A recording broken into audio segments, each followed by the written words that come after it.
Hello, everybody, and welcome to day 3 of our Wave Next live streams. And you're already here. I Are we know back? we're so back right Chat, now. are we back? We're so back. I do know. Oh no! All right, we'll get that checked out. Thank you guys for letting us know. But the one thing that you have wanted to see is Wave XLR Pro. I mean, you want to see everything, obviously, but so many questions about Wave XLR Pro. And today we are going to be deep diving into Wave XLR Pro, into Stream Deck Plus XL, and we're going to be talking a lot about different like routing setups. We're going to be talking about our routing setup, which is very unique. Yeah, well, this one we'll have to diagram out. I don't think there's another way to show it. We'll just have to start drawing. Yeah. We're daisy chaining Wave XLR Pros right now.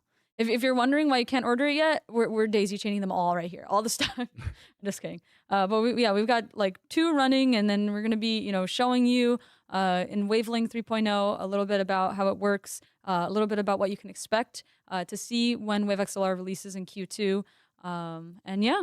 I do have to ask a quick question. I see in chat, are we good on the stream? Video good, audio good. I see some mentions of drop frames or yeah, we are experimenting with some additional bitrate going on, so we've kind of tried to change some stuff up for today to keep it like super clear, but we're checking that out right now, so don't worry. Audio good. It's like a podcast right now. All good? Okay. Might need to, for those of you that are getting a little bit of pixelation or frames or whatever it is, you might just want to refresh the stream. Yeah. Well, we are looking into it. But in the meantime, since you can hear us, we'll keep talking, and I promise we're getting that sorted out. But yeah, today with Wave XLR Pro, what can you brief intro? What is it? What are we talking Wave here? XLR Pro is the most powerful audio device that we've ever made here at Elgato. This thing is quite incredible. It has 2 XLR ports. It has 2 USB ports. It has a line in and a line out analog port. It has 2 headphone ports, and all of the audio mixing, all of the audio processing, all of the audio routing is done entirely on this device. So if you're looking at our Wavelength software and you're seeing all these like inputs and outputs and these DSP effects and everything that you're adding there, that is all being done right on the Wave XLR Pro. What this means is you can have that dual PC setup where there's zero latency between your streaming PC, gaming PC, your headphones, your mic, those on-device effects. You could add another console on there on the line in if you wanted to. You could you could add a third PC if you wanted to. You can connect speakers to one headphone port, headphones to another headphone port, so you can switch between those. If you're running a podcast, you can do two XLRs. You can do a two-person in-person podcast, all running with real-time onboard effects. Again, both people can also listen through headphones. I mean, this thing is just incredible.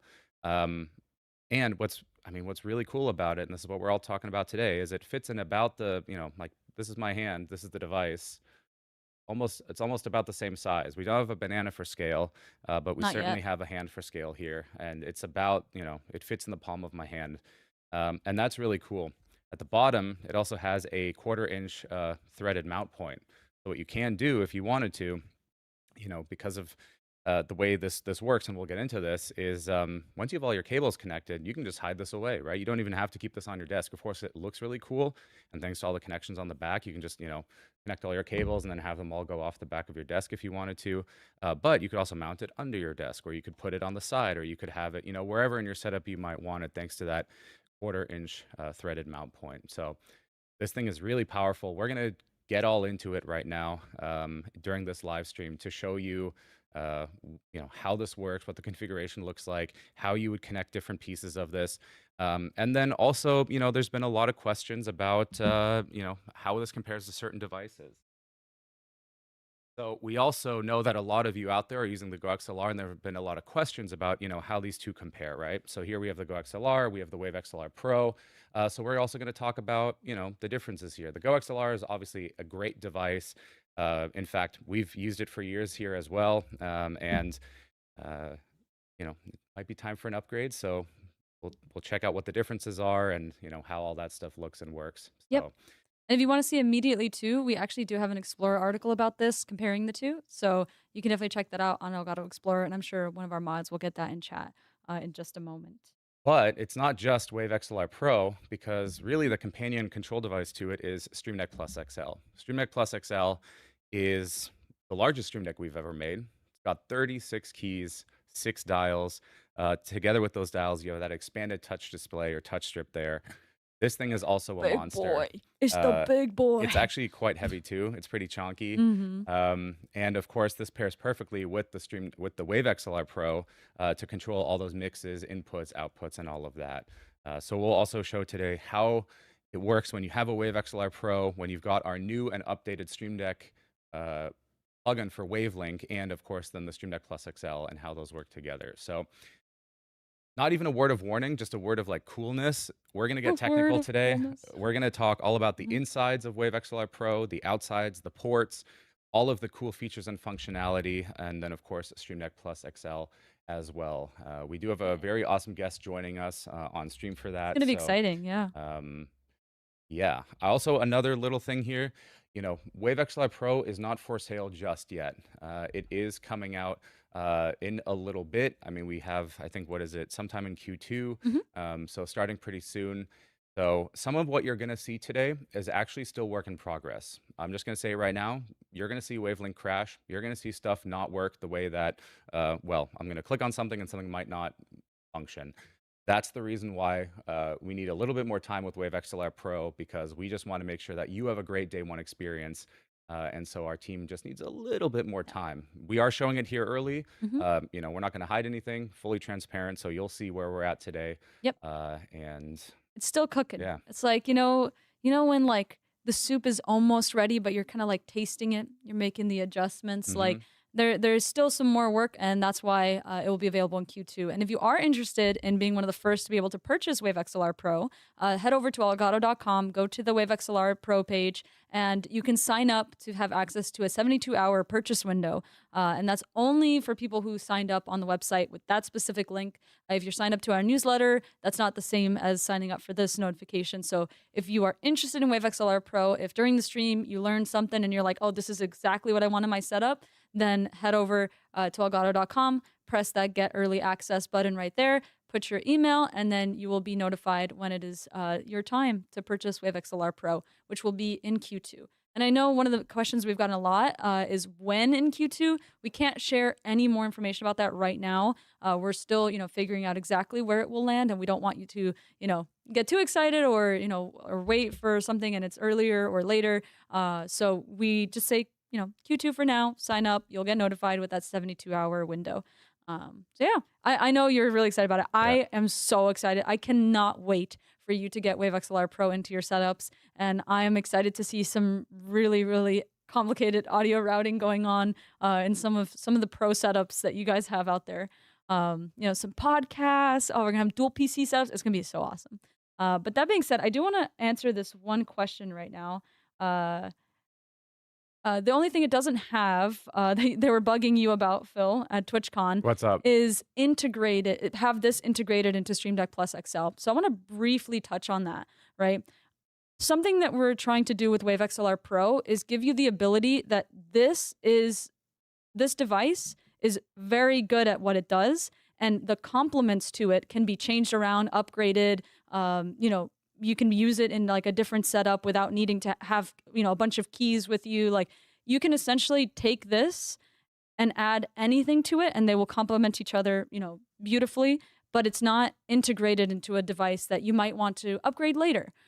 So this gives a lot more flexibility. It will help it live even longer in your setup. And give you a lot more flexibility. Not only you, like in your setup, but you versus somebody else today might want to integrate it in a very different way that having it on Stream Deck Plus XL wouldn't allow you to do. So this is a more, what's going to combine it here and make it work seamlessly with other products is the software.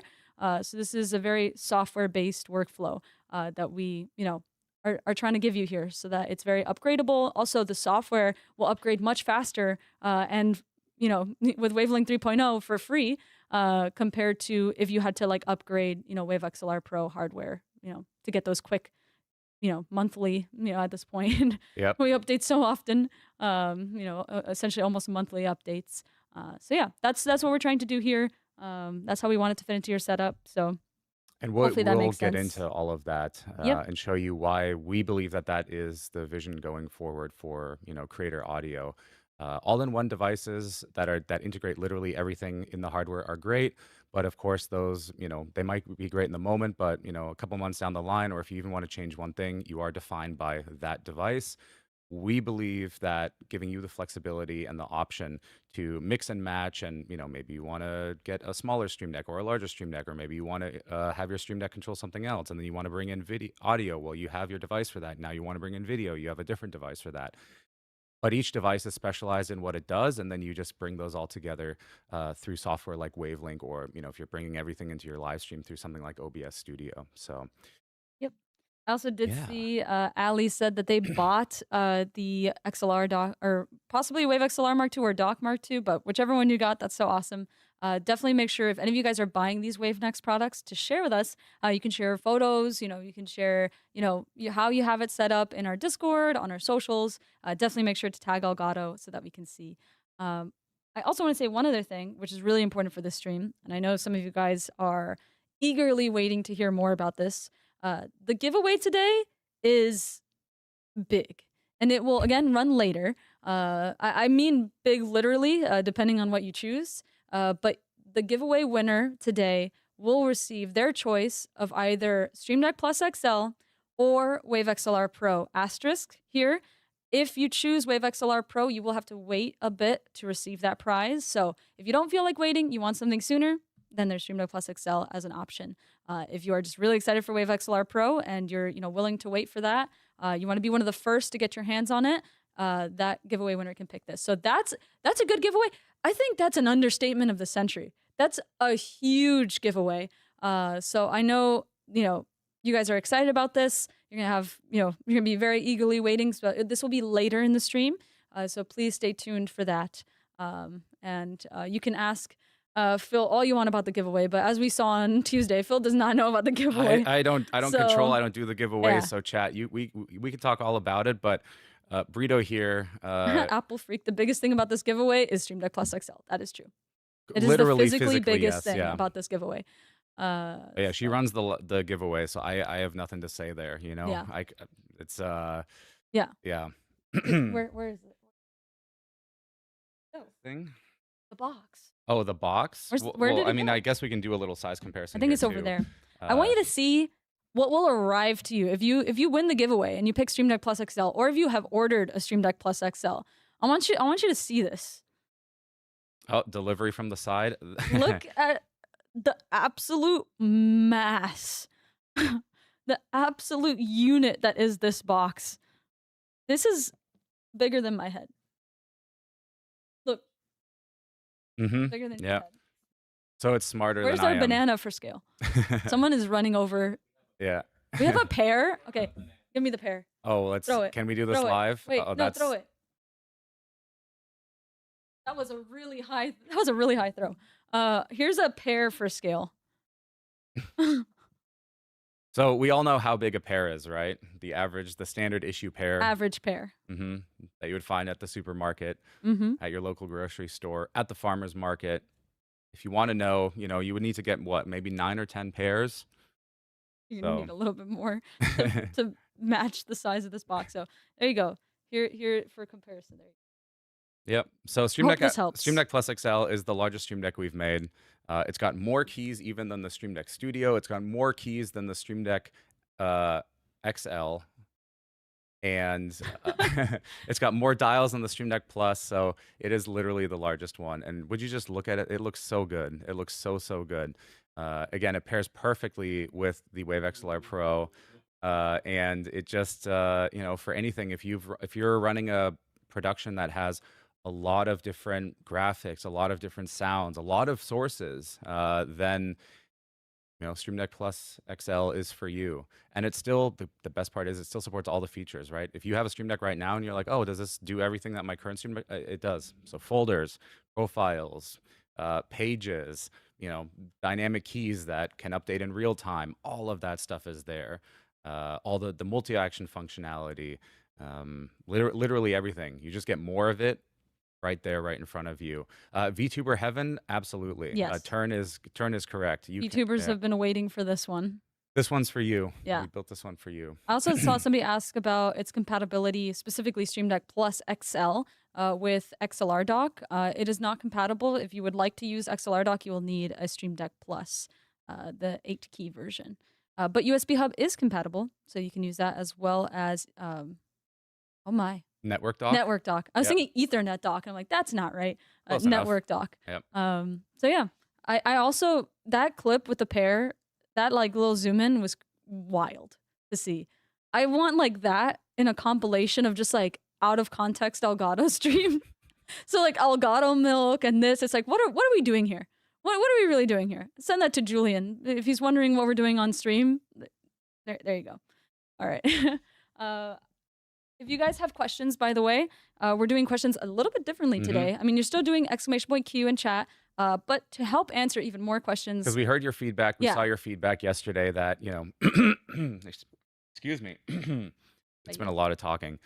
We saw your feedback that, there was a lot of talking, but we didn't get to as many questions. I apologize for that. We did want to, but there's just so much to go over. So instead, we're giving the control to Burrito here. I drive the car. I actually don't drive cars.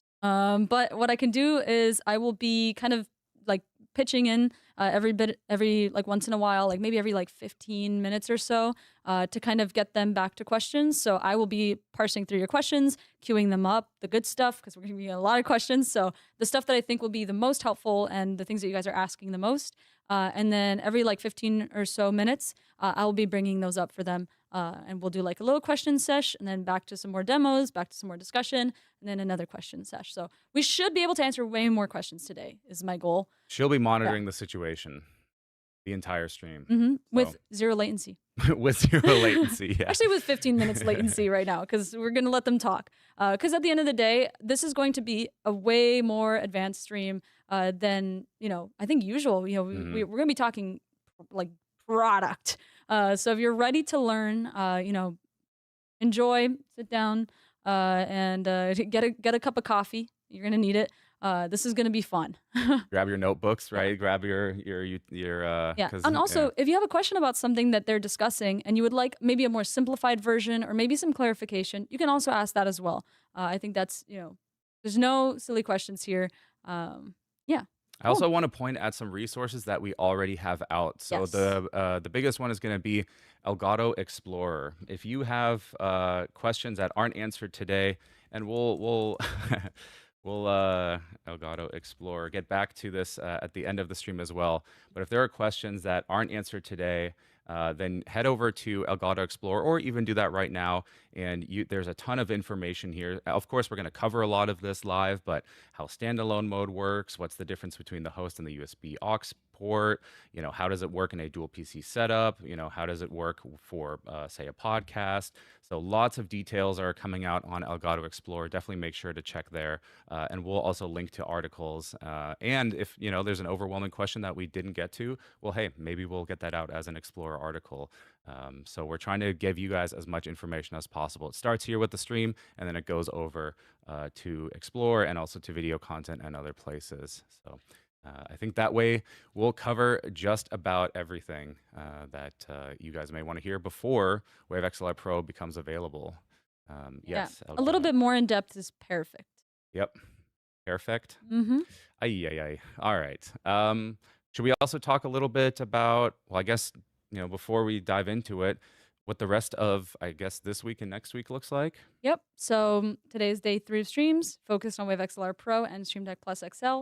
But tomorrow we will be going into Wavelink 3.0, which I know you guys also have a lot of questions about. You want to know more about how you can use it in your setup and get the absolute most out of your audio, basically your whole audio setup with Wavelink 3.0, because now it is free for everyone.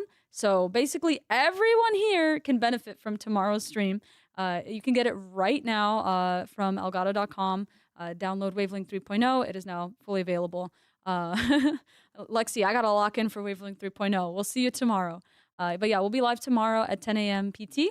And then next week, we'll be live on Monday, kind of talking about Wave in general, where it came from, where it's going. And there'll be some really, really fun details. If you like lore, we're gonna be lore dropping a bit there, as well as on Tuesday, some more lore drops. We'll be chatting with Lewitt, who we partnered with to create our newest audio hardware and our original audio hardware. So we'll be having a really good conversation there. You'll learn some more behind the scenes about how Wave came to be and some more technical details, obviously, about the products themselves. Then on Wednesday, we'll be featuring a maker that you guys, know and love, and some really new exciting things that they'll be adding to Marketplace. And then on Thursday, we'll be going over Control. So that's Stream Deck Plus XL, as well as just generally the new Wavelink 3.0 plugin for Stream Deck, which you guys are actually about to see a little bit about from our clip from one of our creators.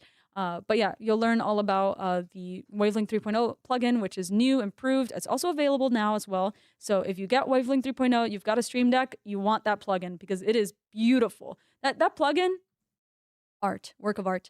And then if you speak Spanish, French, German, Portuguese, Japanese, you'll want to join our region streams. Our awesome region teams are streaming all in-house, which is so cool. They'll be streaming from around the world, a couple, basically the entire week next week. So we'll have a Spanish stream on Monday, we'll have a French stream on Tuesday, German stream on Thursday, Portuguese stream on Thursday. And then to wrap up the week and to wrap up our 2 weeks of streams, we'll have our team in Japan streaming on Friday in Japanese. So yeah, make sure to tune into those streams. Also, a quick reminder that daylight savings is happening in the US next week. So It is?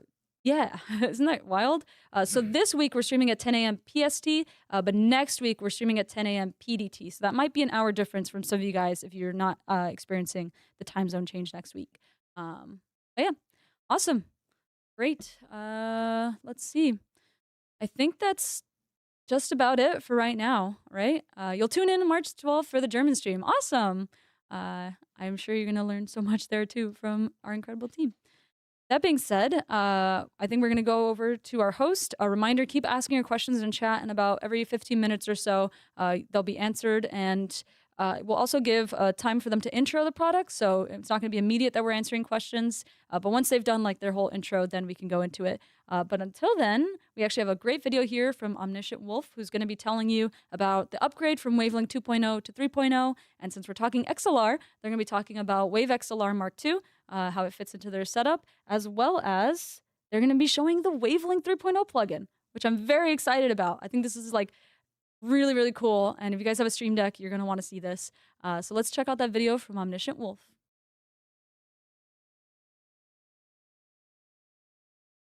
WaveNext represents a step up in the audio department at Elgato, both from a hardware and software perspective. There's a lot to be excited about with this new wave of technology.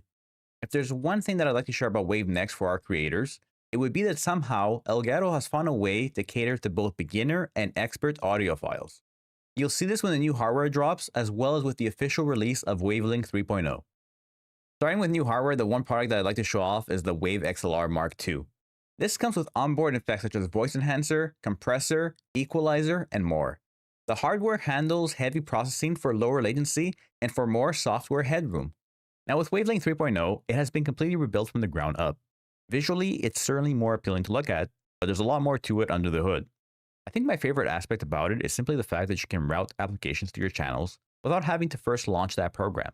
It's as simple as navigating to the channel, clicking Add App, and either scrolling or searching for the app that you want to add. And you're done. Next time you run that application, all sound will be routed through that channel to the mix that you selected. It's so simple, yet so appreciated. Taking a quick step back, the initial setup of Wavelink 3.0 is just lovely. This is an area that beginners will appreciate. As soon as you plug in your device, Wavelink 3.0 will guide you through the configuration steps. There are plenty of visuals and audio samples along the way to help facilitate the setup. Of course, if you're an expert, you can choose to skip this tour and set it up yourself.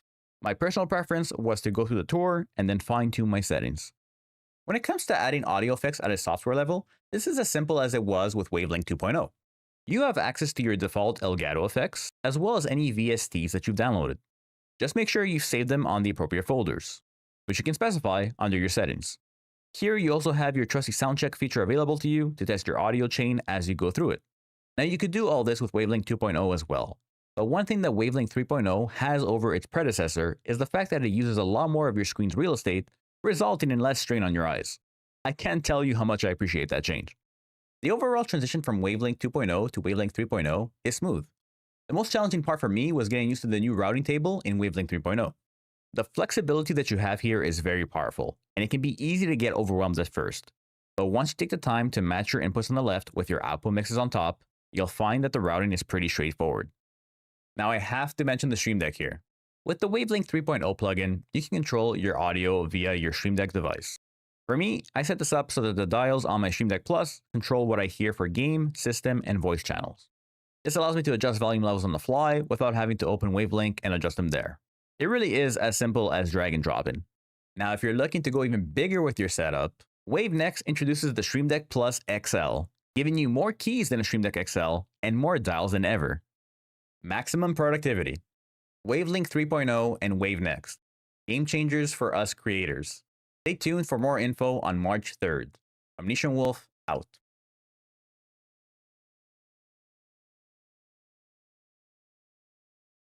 All right, what a fantastic video by, I hope I say it right, Omniscient Wolf. Thank you so much for that. It's super cool to see the Wavelink plugin there. So that is awesome. Welcome back, everyone. And you'll see we've changed some things around a little bit. And I'm now joined by someone I think that is on the stream for the first time, joining us here on Twitch and YouTube. Stefan, why don't you go ahead and introduce yourself? Who are you and what do you do at Elgato? Hi. So yeah, my name is Stefan. I joined Elgato 2 years ago. My background is I'm an engineer in communications engineering, and I already focused during my university years on digital signal processing. Have a background in this one, and then as I know a lot of people working at Elgato from former companies I worked for, and there was a good option to join the team, and I did this 2 years ago for the product management team. I'm working together with Dominic, who joined the stream yesterday. So that's the hardware-related task force for the audio stuff. And yeah, based in Mönchengladbach in Germany. And Actually, when I started working 2 years ago, it was immediately there, the idea of let's do something bigger, new for audio. Let's check what is possible. So I'm more or less immediately starting working on the XLR Pro when I joined the company 2 years ago. So it's a long way that we are now on the finish line to release the product. Yeah, that's excuse me again, one second. I think that's we get so many questions. You know, where's this product? When's that coming? And so often we can't really say yet because just like you know, you said it takes about 2 years to get something, you know, from beginning to end, especially something as awesome and as complicated as the Wave XLR Pro. Well, thank you for joining us. I know it's late over there as well, but we have a lot to go over. Um, I think we'll just start kind of right there at the beginning. So, you know, Wave XLR Pro got two XLR ports, two USB ports. Before we get into all of the hardware, what's kind of the high level, you know, why did we make this product and why now? Why is Wave XLR Pro the direction we went here? So you could say Wave XLR Pro is Wavelink in hardware. So actually, that's what it is. Wavelink as itself, Wavelink 3.0 is a software mixer with 5 mixes with lots of inputs doing the mixing stuff. And what Wave XLR Pro does is the same, but totally in hardware. So why would you do it in hardware? In the end, it's all about latency and also about processing power that you have and that you don't need to get from your PC. So in the end, that's more or less it. It's the mixer engine that does it all in the hardware, and therefore you can reduce latency. You can do a lot of stuff that is not that easy possible on a PC, and you don't need to share resources with other programs running on the PC. It's also quite, I mean, if there are software solutions, obviously, including our own Wavecast to get audio from, you know, one PC to another PC. But mixing this stuff has been traditionally, you know, you basically do need some sort of a hardware input. And so Wave XLR kind of provides that that input then into Wavelink as well. So that makes a ton of sense. Let's take a look then at the hardware. And I think this is what everyone's going to be the most excited about here. We could get a close up here and maybe walk us through all of the different different ports here. Maybe starting on what is this on the left here with Yeah. the 2 XLR. Yeah. So actually, we have thought about what would be the best way to move on from the existing Wave XLR that was already there when I joined. And that was, yeah, let's try to do some that is suitable for bigger setups, for podcasts, for 2 PC setups.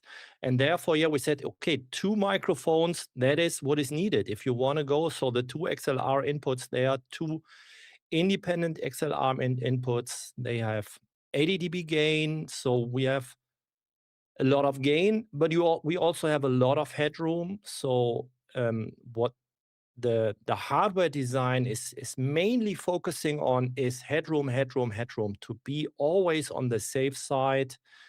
We have ClipGuard 2.0. I think we can also talk about this one. Mhm. We have stacked ADC converters to get this huge headroom to get the perfect microphone signal into the box. So we have the 2 XLR inputs for two mics, and these can also drive things like a Shure SM7B without a cloud lifter, right? I think that's also Yeah. quite a often asked question, and that's across actually all of our devices, the XLR dock and the Exactly. XLR So as it's well. so the input stage for the XLR that's more or less the same as for the XLR MK2, but it's twice. And if you see someone using a cloud lifter on these inputs, just tell them, sell the cloud lifter, get the money, take your girlfriend out for a nice dinner for this money, but you don't need it anymore. Yeah, just Wave XLR Pro or even the Wave XLR Mark II has you covered there. So we have 2 XLR inputs, and we'll also dive into, ClipGuard and Wave FX processing. We went over it quite a bit yesterday, so if you do want sort of a, for everyone watching, if you want a deep dive, definitely take a look on at yesterday's stream. Today, since WaveXR Pro does so much more, we're going to focus more on that. Okay, so you have the two XLR inputs, and then we have two headphone outputs. Now, these headphone outputs have a 3.5 millimeter, or basically a what is that, an 1/8 inch jack. They also have a second one there. So, what's the thinking there? It is just ease of use. So what we wanted to have is two completely independent headphone outputs. And then we said, okay, everybody's if you are using the bigger and the more advanced headphones, then you normally have the 6.3 millimeter jacks. The other ones have the 3.5 millimeter jacks, and you always lose these adapters. So you always miss them. And then we said, hey, let's do both of the jacks there. So for headphone 1, it is just in parallel, the big one and the small one, and the same for headphone 2. You have all the options there. And so it's the first look might be there is a big jack and a small jack for headphone 1 and for headphone 2, but actually there is both of them for both headphones. Right. Okay, that makes sense. And I've actually lost those adapters as well. So that is a really nice, just feature to have in there, basically, for quality of life. Then we get into two more ports here. We have the line in and the line out. What are those for? Yeah, that's just to get as much external stuff into the box as possible. So you normally are always safe if you have the analog inputs and outputs, then you are free to connect external gear, whatever it is. So I do have some music machines connected to the line in, and you could use it to drive to, I don't know, active speakers or whatever. Do it what you want to do. With analog, you are on the safe side. So normally you can use this everywhere. So in And theory, you could also. we are also Go ahead. compatible with high levels, so you can use studio gear with really high level that you can feed into there. So that's not a problem. So in theory, you could even add let's say you're in a dual PC setup, but you even have a third computer, you could add that in there, or you could have a PC and a gaming PC and a console connected as well. So this just opens up a ton of possibilities there. And then I think we get to somewhat of the star of the show, right? We have the USB-C aux and USB-C host. Yeah. And we went with USB-C here, which is awesome to see. What's the difference between these two? A host, aux, what do these do? Yeah. So mainly the host is that is the control interface. That is the interface that you use to connect to your PC where you have the Wavelink software running on to control the device. That is the host connection. There you have all the mixers available. There you have all the input signals available. There you are sending your signals from the PC to the box. And the aux it's like a second sound card. It's a second stereo I/O sound card that you can connect to a second PC, a Mac, a Windows PC, a PS5. So it acts just like a stereo I/O sound card. And these stereo I/Os are available for the mixers as outputs, as inputs. You can use them. So it is. I sometimes get asked, can I connect a Wave 3 to the aux? No, it would be like connecting a Wave 3 to a Wave XLR MK2. It's not possible, because what you need is the PC or the host, how it should be named, on the other side. So the aux is like a stereo sound card. Yeah, and that makes it really convenient to just hook up. Well, could be another PC, could be a console if it's supported. And then the host one, that one goes to essentially your production computer. So that might be your Yeah. streaming PC, or if you're running a podcast, maybe just a laptop that's got the podcast running, where you're doing your recording. So this thing is super cool. So that's a look at the external hardware. I think there's one more thing, and that's at the bottom. There's the 1/4 inch threaded mount point there. Why did we add a 1/4 inch threaded mount point to the bottom? Yeah, because just to have the option. It is just, I already we talked about this in the beginning. Do we really need it? And then we said, yeah, we can do it. Let's let the people decide what they do with it. It is just because the unit itself, it is just there for connecting your gear and having the engine running inside. So you don't need it in front of you. You just need to connect your microphones, your headphone, and then, yeah, let's give the people an option to mount it. Yep, super nice. I've And already I, seen someone doing a 3D printed case for having it on the bottom of its table. That looked also like a nice idea, but Mhm. we just added this as an option. Yep, it's super nice and really convenient. I think I saw someone already mount it under their desk as well, so they Yeah. kind of flipped it Yeah. upside down and then mounted it. And so then, yeah, this thing, you can just kind of tuck it away. It does look really sleek though on a desk, I will say. At my setup at home, I have this, and since all the connections here, the main ones are at the back, you can just kind of put it at the back of your desk, and it still is cool to look at because you have this just audio mixing engine sitting there doing everything.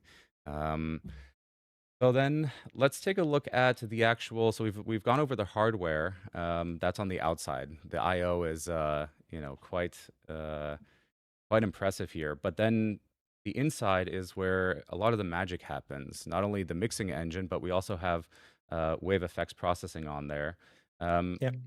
Let's talk really briefly about wave effects processing. Like I said yesterday, we spent a lot of time with Dominic going over everything. So maybe just a quick recap here. Both XLR ports have wave effects processing on them. So Exactly. what is wave effects processing, and what did we do there? What's included with that? So the main idea between this wave FX processing is voice focused signal processing. So as it is for the XLR inputs, the focus and the idea is, what do you need for your voice? So in the beginning, as we are talking about a very, very dynamic signal like your voice, it is very loud. It might be very loud. It might be very quiet. So you need to have a good headphone preamp, microphone preamp with a lot of headroom. This is what we did with the stacked ADC converters to get into 30-bit float to have all the headroom you need. Then we have a digital gain, which in the end just sets the working point for where do you want your signal from. But with the internal gain, you cannot ever clip anymore. You cannot clip with the external inputs. You cannot clip with the gain. But what you could do is you could set the level to a degree where it would clip if you leave the box and get back to 24-bit. And therefore, then we have the clip guard. Clip guard is there to protect you. And the great benefit is, because we are already in this unclippable internal 32-bit float domain, clip guard has it has more or less an easy job. It just needs to adjust the gain dynamically, and just because there is nothing left. If you would overdrive an ADC converter, then you are clipped, then the signal is gone. It's not there anymore. And as we are already in the 32-bit float domain, we can recover everything with clip guard. And this is why clip guard Oh, I think we're having some network issues, but it looks like you're back now. Okay. Yeah. Okay. So I was gone for just a second, yeah, but Okay. we didn't miss anything. So yeah, ClipGuard 2.0 is really that combination of the stacked ADCs, the internal float processing range, and then finally, of course, you have the actual limiter and basically ClipGuard taking care of everything. So yeah, both of and we have two we have two wave effects engines. So basically, each XLR connector is running this entire processing stack here. Yeah, exactly. So then after that, we have the actual DSP effects. And so this is also something new across the entire WaveNext lineup. And these are running on the hardware itself. These are incredibly, basically they take everything that you have coming in with your voice, and you get broadcast ready sound already coming out of the device. So we have quite a number of effects on here. In fact, we're actually going to hopefully demonstrate today two that aren't even on here, or oh, I guess they're listed here. So we can go kind of let's go high level through each one, starting with I Yeah. think just the beginning of the signal chain, the low cut filter. Yeah. It is in the beginning because there you just remove the unwanted and unnecessary stuff from your signal, because this low cut filter cuts away the low frequencies that are not your voice. So as everything is focused and optimized for recording your voice, this low cut filter just removes everything that is below the frequency range of your voice. So there is nothing that you need there. Maybe some of the extreme baritone singers or so, they might get into this area, but normal people don't have these low frequencies in their voice. And therefore, the low cut filter is there to just remove everything that you wouldn't need anyways. Mm-hmm. And the less you have in the end, the easier it is to process afterwards. So this is why this is in the beginning. Just remove the stuff that you don't need. Okay, and then we get to expander, and I mentioned this yesterday too, but this was actually an effect which I had never really heard of before we built it into our Wave Next devices. And I think it's kind of, from a technical perspective, it's got the right name, but from a sort of high level, if you look at it from the outside, the name is a little bit counterintuitive. So, and I know this thing is complicated, but on a very quick, like, No, what does it's an not expander complicated. do? It is not Oh, okay, all complicated. right, all So, right. no, it is not. So a lot of people already know what a compressor does. I think compressors Yeah. are common nowadays. People know what a compressor does. What it does is there is a threshold, and everything above the threshold is compressed. So it's put together. So there is a range above the threshold normally, and when the compressor starts to work at higher levels, it compresses the signal. And the expander does exactly the same, but below a Whether you are threshold going level, live- and it doesn't compress, it expands. And this is why it's named expander. It is just, you have a working level, the threshold, and everything that is below this threshold will get expanded related to the level. This is why the name is expander. It's just, if you are 3 dB lower than the threshold, make it 6 dB lower. If it's 10 dB, make it 20 dB. For example, if it's the setting 2 to 1. Mm-hmm. Okay. And the compressor, so this is, if you look at the characteristics, the one is 4 to 1 and the other one is 1 to 2. So you change the numbers. If you have 1 dB difference with a compressor, maybe you make it half a dB, and with the expander, out of 1 dB difference, you make 2 dB difference. And so because you are expanding the dynamics. You're basically pushing down those Exactly. anything under this threshold. Like if your sound is here, do nothing. If Yeah. your sound is here, actually push it down even further. Exactly. And then the end And result. if you would set, if you would set the characteristics to 1 to infinity, then you would have a noise gate. Which I think is actually really cool. So essentially, you can choose to use this as an expander to simply push down some levels if you want to just reduce a little bit of that like room ambiance when you're not speaking, or if you want to just use it as essentially a noise gate, you can do that as well. That just hard cuts your sound when you're not talking. I did see a question in chat, by the way, which I do want to just answer really quick because I think it's really cool. The question was, are we using Wave XLR Pro right now? I am. So Me too. I'm using it. We have a couple effects running. We've got the expander on. I think we have low cut on, voice tune. I'm not sure if we have any of the other effects running, but that's actually it. Stefan, what are you currently running? Yeah, I'm also running Wave XLR Pro.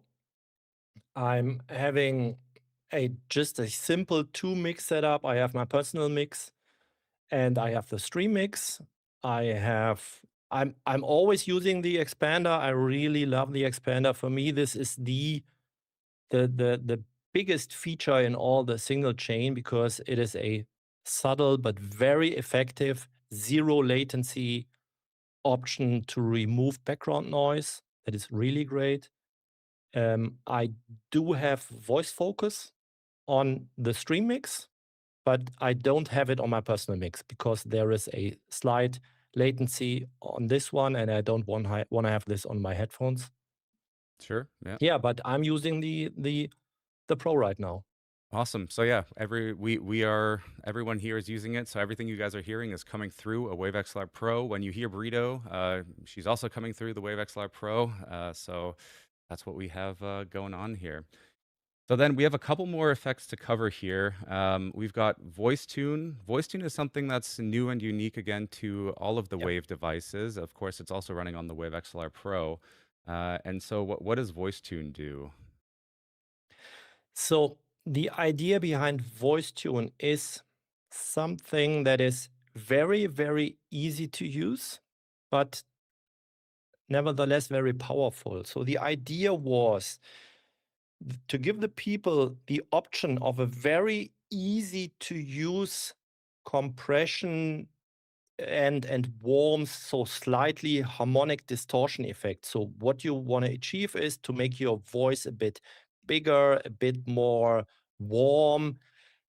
The effect itself is, I like it a lot. It is very professional because you cannot destroy your voice with it. If you want to have extreme things, you will not be happy with Voice Tune because it is just polishing and making your voice nicer, warmer, and a bit bigger. Mm-hmm. And how it was done is that was done by the Lewitt team. So they had this parameters where they said, okay, that's important. These are some parameters that we want to use to create a nicer voice. And they did a lot of recordings, and they really set some audio engineers onto this and said, okay, you have these sliders to tune it, just to tune it. And they had several, I don't know how many, but they had a lot of examples. And then they throw this into a machine learning algorithm, and this one just managed to get it down to one slider. Because in the background there are, I don't know, it's 50 sliders. And the goal was to have something that is just a one slider control. And it just So you sounds can really, turn really it good. from weak to strong with one slider, but you really get this warm and nice sounding broadcasty like of sound. And it makes it just incredibly simple to do that. I think that was our goal here, is just, okay, you have Yep. one setting, you can turn it on, you have one slider there to change how much you want, and it just gives you that presence, that warmth, that, I like to say, that little je ne sais quoi, that little cherry on top, right? If your if your mic already sounds good, but you just want that little extra oomph, you just maybe set that up to 10, 20%, and then you go from there. So we also have, of course, compressor and equalizer. I'm going to skip these, though, because I think these are actually ones that, chat, you're going to be very familiar with. Wave XLR Pro, though, has two new effects on it that are exclusive to the Wave XLR Pro because it is an audio mixer. And those are going to be ducking and the mix maximizer. So Yep. for anyone not familiar with ducking, what is that and what does that do? So ducking is a very old school effect. It's there since ages. So the general idea is you have two signals. So for example, you have music running in the background, and you have a microphone where you want to talk on top of the music. And normally you want to have the music a bit louder, but when you talk, you want to have it a bit quieter. And you could do this by just having a fader next to you and permanently controlling the volume of the music. So whenever you start talking, you turn down the volume of the music, you talk, and afterwards you put it up again.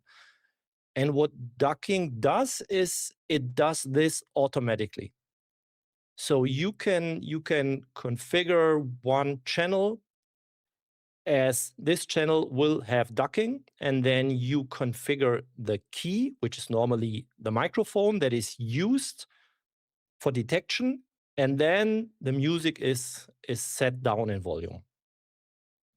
And so this couldn't just I don't know make if you this stand makes out. it clear. We could Yeah, also, yeah. we can do it now, we can do it later. We could also demo this one. Let's save that for later. I want to go through one more effect here and then actually take some questions because I've seen them rolling in. Yeah. So we have one more effect that is exclusive to the Wave XLR Pro. Again, thanks to it being an audio mixer and having the mixing engine on board, and that's the Mix Maximizer. So what does this Yeah. do? So yes, you already explained it. It's only within the Wave XLR Pro because that's something that is like the ducking, only possible if you're doing the mixing. So what it does is to make it easy, it is something like ClipGuard, but on the mixer, combined with some kind of additional volume slider. So normally you set up your mix and you try to match everything that you have a perfectly leveled mix, and you want to push it to the maximum so that you have a good power and sound in the mix and that it's very loud. And what the Mix Maximizer does, it goes further. So normally there is a hard limit, 0 dB, there is normally a limit. So we are still in 32-bit float. So what we can do here, we can push above the limit, and then we have something like a ClipGuard system that is capturing the music and the voice and the complete mix back again to the 0 dB.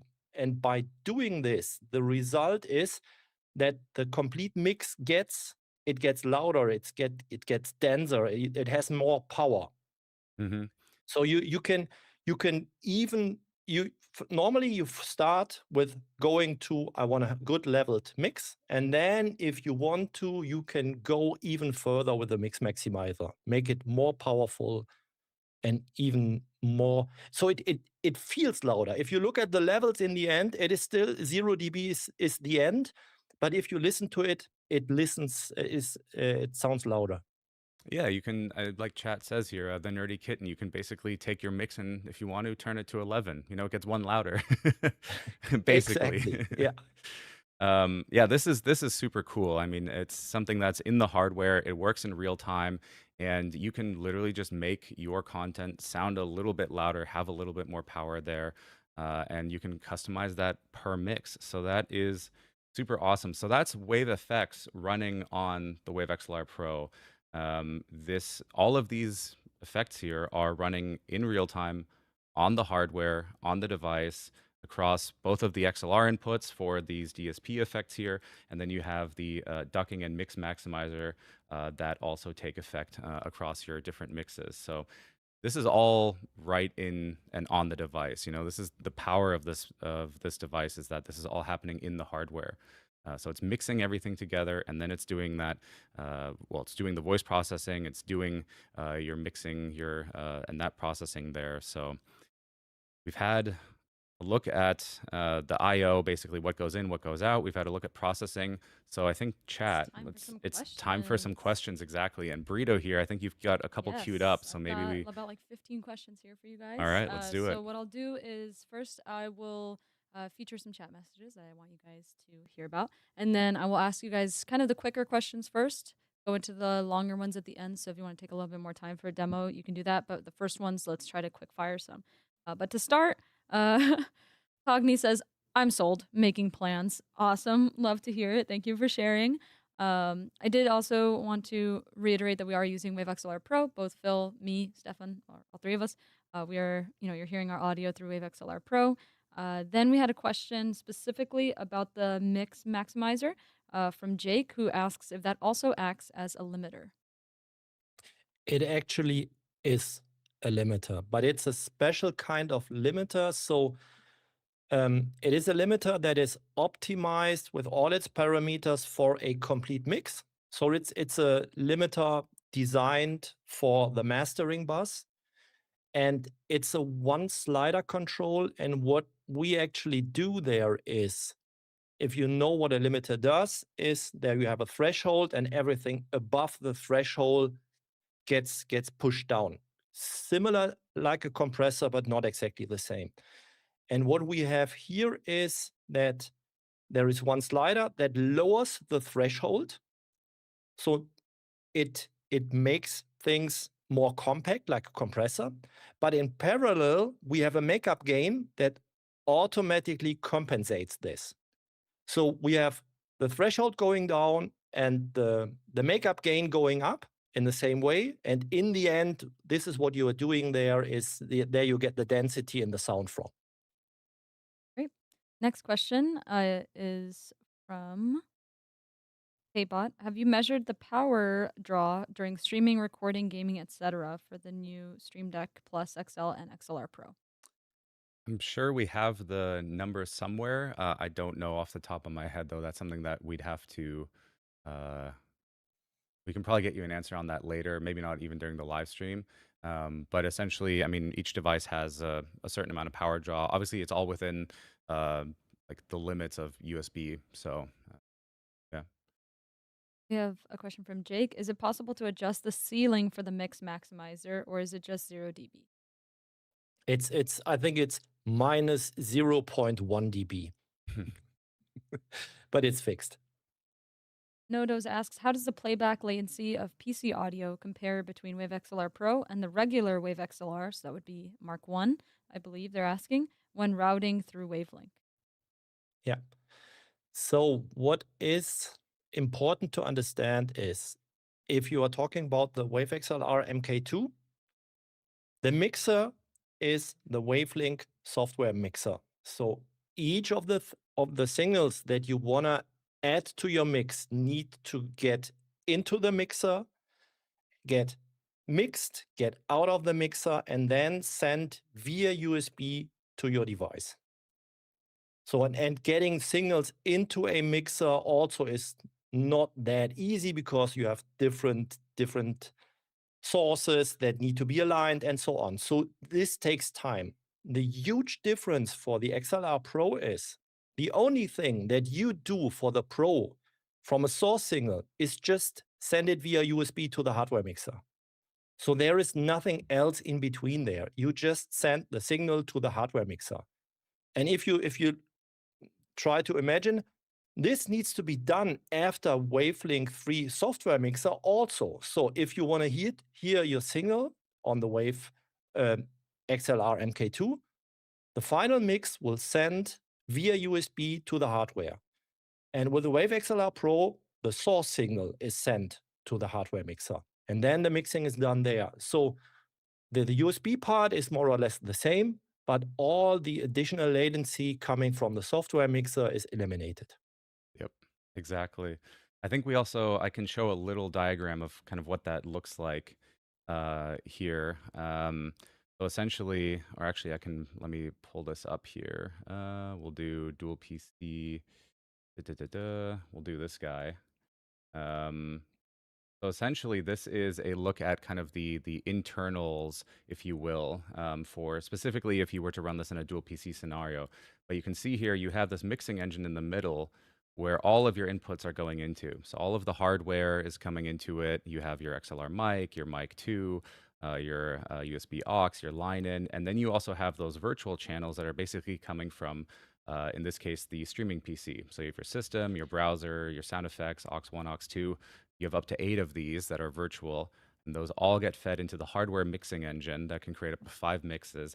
And then that mixing engine also sends that back out to, and you can choose how those get sent out, again, to back to your host PC, out to the aux port, out to your headphones, to the line out.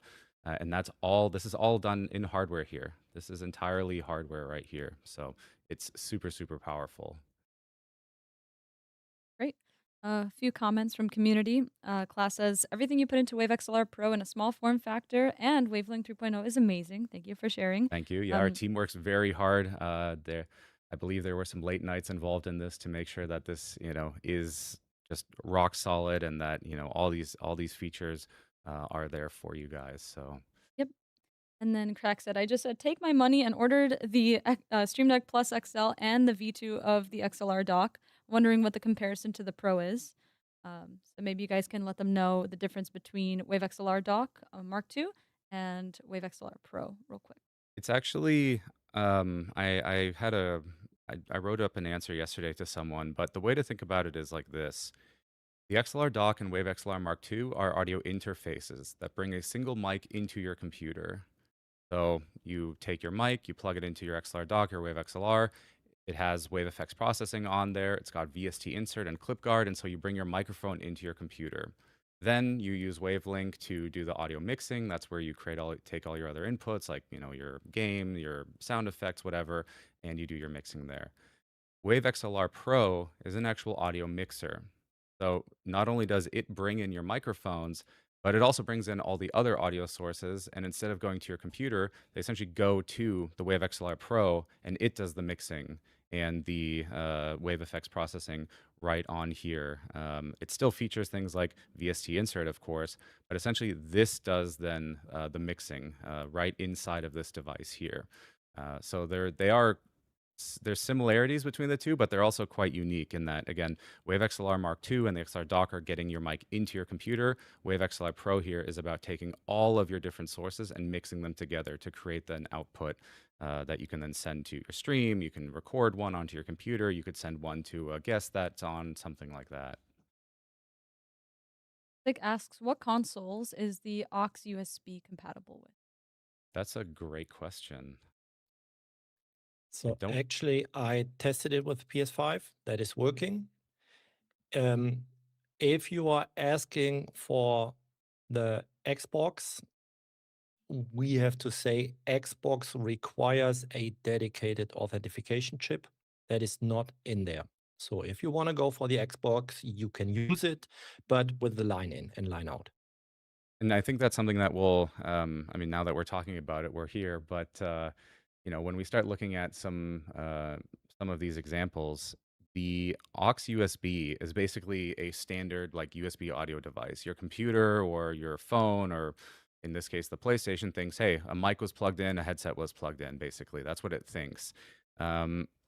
There are certain devices, though, that, just the way they are. In this case, Xbox is actually a little bit specific because Xbox doesn't want you to be able to plug in anything. They want it to be make sure that you have a good experience and stuff like that. And so they actually require us to build in a hardware chip into our device to enable Xbox compatibility. That's not the end of the world, though, because Wave XLR Pro has the line in and the line out ports on it. So what you can do is instead you take your Xbox controller, which has the headphone port, and you simply connect that to the Wave XLR Pro's line in. Or if you also want to talk back to your friends on the console, you can take the line out and connect that back into the controller using something like a TRRS splitter cable. And then you can also chat with your friends as well. They can also get your chat mix there that you make. So just because a console isn't compatible doesn't mean you can't use Wave XLR Pro. You simply then use the analog connections on the device. Great. All right. Next question is, would this be recommended if they have a Go XLR? So how does that look? Yeah, I think we might want to take a couple extra minutes on that one. So, if you have a Go XLR, fantastic device, by the way, right? They did some incredible work there quite early on. That was really one of the first kind of integrated devices built for creators. And that product has been around for quite a number of years, but at this point, there's been a lot of change in hardware and capabilities. And also, we are taking our vision for how creator audio workflows should work. So the first one is simply down to the connections. If we look at the I/O here, right, the Wave XLR Pro has 2 USB-C ports. That's the modern standard. Every new device is coming with USB-C. This gives you insane flexibility because, I mean, every new phone has USB-C. Every new laptop has USB-C. Even desktop, motherboards nowadays ship with one, if not multiple USB-C ports. So that's kind of the first thing there is you just get modern connectivity.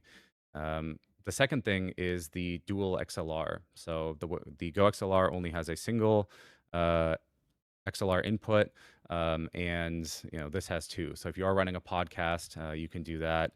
You can have 2 people in person, and so there's that difference as well.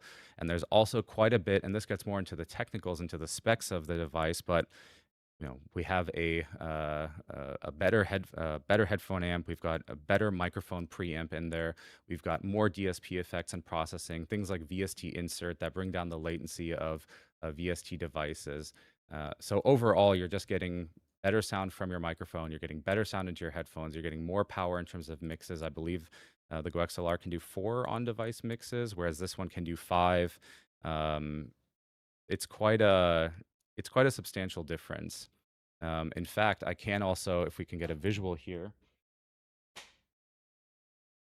it also one of the core differences here. So this is a Go XLR. Is also the size. I mean, if we just look at these two devices side by side here, talking about again the I/O a little bit. Well, first of all, you have the size here. On the Go XLR, you just have that one XLR input. You have all these analog connections here, which of course Wave XLR Pro does as well. But with analog, there is also the consideration that you could get things like line noise in there. So the dual USB just makes that a lot easier. The Go XLR also needs dedicated DC power, and it only has one USB port. So if you do want to connect a second PC, you have to use the optical port, which I don't even know which, nowadays if that still comes on things like motherboards. Consoles certainly don't have optical anymore. Or you have to use the analog I/O here on the back, which again, it may introduce unwanted noise into the signal. So there's quite a substantial difference there in just the modern I/O. The other big elephant in the room here, obviously not something that we and this was done on purpose, is if we look at kind of the front of the device like this, well, there's quite a difference in your control capability, right? So the Go XLR does have a lot of control right on the device. The Wave XLR Pro does not. And this was done intentionally, right? This was actually something that we wanted to do. With the Go XLR and many of these hardware devices, in fact, when you connect everything to it, it determines what your workflow is like. This fader does this one thing. This dial, this reverb dial here does this one thing. This mute button here, this can never be changed. That is always your mute button. And so you have all these buttons here that in the vast majority of cases, you're not going to use that often. They just kind of sit there. They might look cool, but they're not actually that useful for you outside of those maybe you do want to activate, a bleep that at that one moment, but you can't change it. You can't do anything else with it. You're locked into the workflow of this device. Now you take something like a Stream Deck Plus XL and you add that to the Wave XLR Pro. Not only can you control all of the 5 mixes via the 6 dials or inputs or outputs, you of course have all of the LCD keys at the top here that you can control things like mute, things like effects, but so much more than that. You can now also control your entire OBS setup, right? You can change all your scenes and all your sources. You can put your stats on there for how many viewers you have. You can put the weather on there. You can put all of your PTZ controls for that camera that you've got hooked up, right? So now you have a much more flexible device that controls your entire creative process, your entire creative workflow, instead of just audio. And so this is really our vision for these creator workflows, is instead of putting everything in one box where, if you don't need all these faders, well, too bad, you kind of have to have them. If you do want to expand on this device, well, too bad, you can't. Instead, put this away. You simply take your Wave XLR Pro, which is engineered to be an incredibly powerful audio mixer, gets all your sources in, and it does that extremely well. And then you add to that your control interface like a Stream Deck Plus XL, and that is your controller for the Wave XLR Pro, but not only the Wave XLR Pro. It's your controller for your entire broadcast setup. The cool thing is, because of the Stream Deck ecosystem, it also doesn't have to be a Stream Deck Plus XL. This is obviously our biggest model and our newest one. If you want to use a smaller, or let's say you already have a Stream Deck Plus, well, this will also pair perfectly with it. In fact, with folders and pages and profiles, you can already control a lot of what's on Wave XLR Pro. But again, it can do all the other stuff as well at the same time. And so that's kind of the major difference here. There's hardware differences on the Wave XLR Pro that simply sound better. You're getting more power, you're getting more features, and then there's that control ecosystem with the Stream Deck. So yeah, that answer took a little bit longer, but I think, and it's also not the only time we're going to explain this and go through it.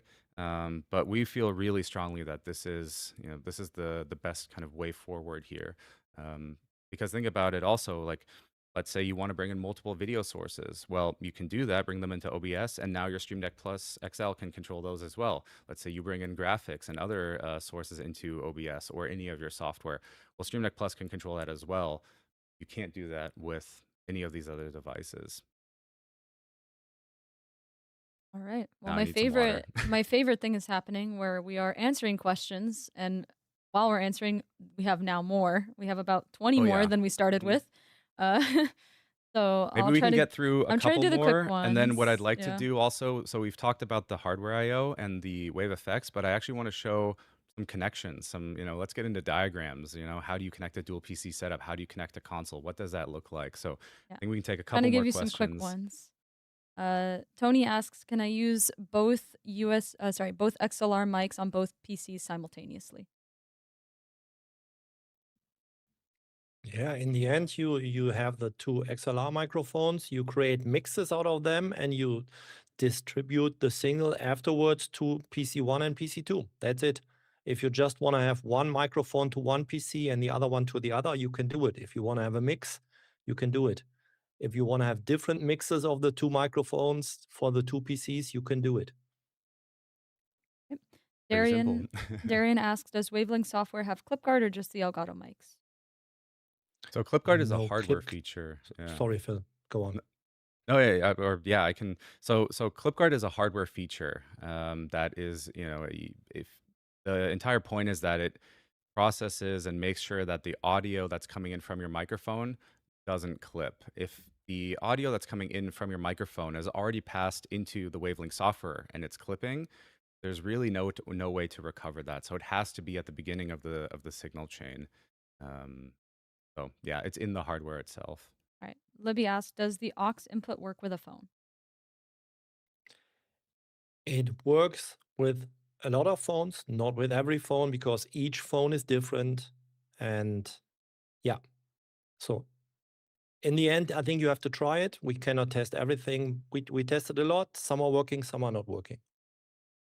Private asks, does the VST insert work? Does VST insert use like I lost it on my screen? Does voice focus route through the VST insert, not on the device? Yes. Exactly. Then we have a question from Ali. Can Wave XLR Pro allow me to use one mic for both PC and PS5 voice chat at the same time? Absolutely. That's in fact that's a setup we have right here, which we'll get into. I have a Wave XLR Pro. I've got a gaming PC or a streaming PC.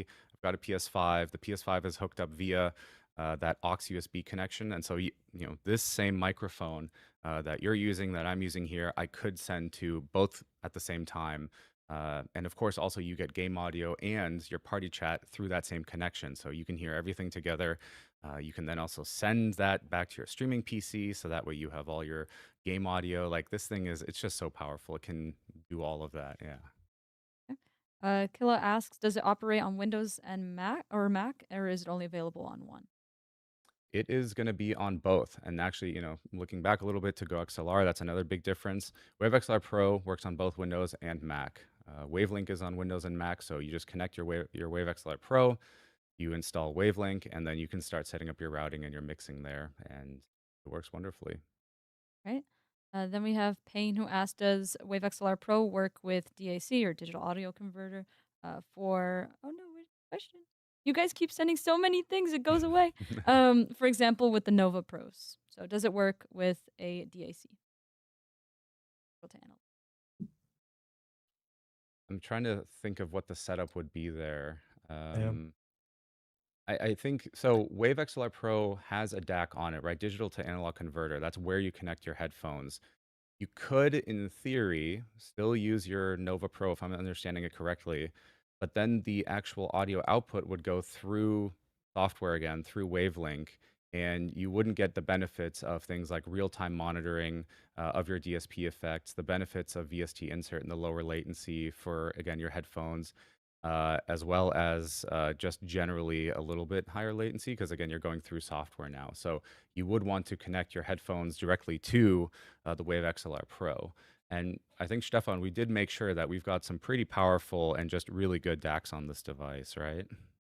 Yeah. So the headphone amplifier, which is the same as in the XLR MK2 and the XLR dock MK2, is really powerful. So there's even a high power mode that you can switch on. Right now I'm using 600 ohms on my headphones, and I'm not at full level right now. So you can really drive high impedance headphones. There's a lot of gain, a lot of power. Very Right. nice. I have a couple more quick questions. Somebody asks, any chance you'll add more than just one channel pair to be sent/received from the aux USB?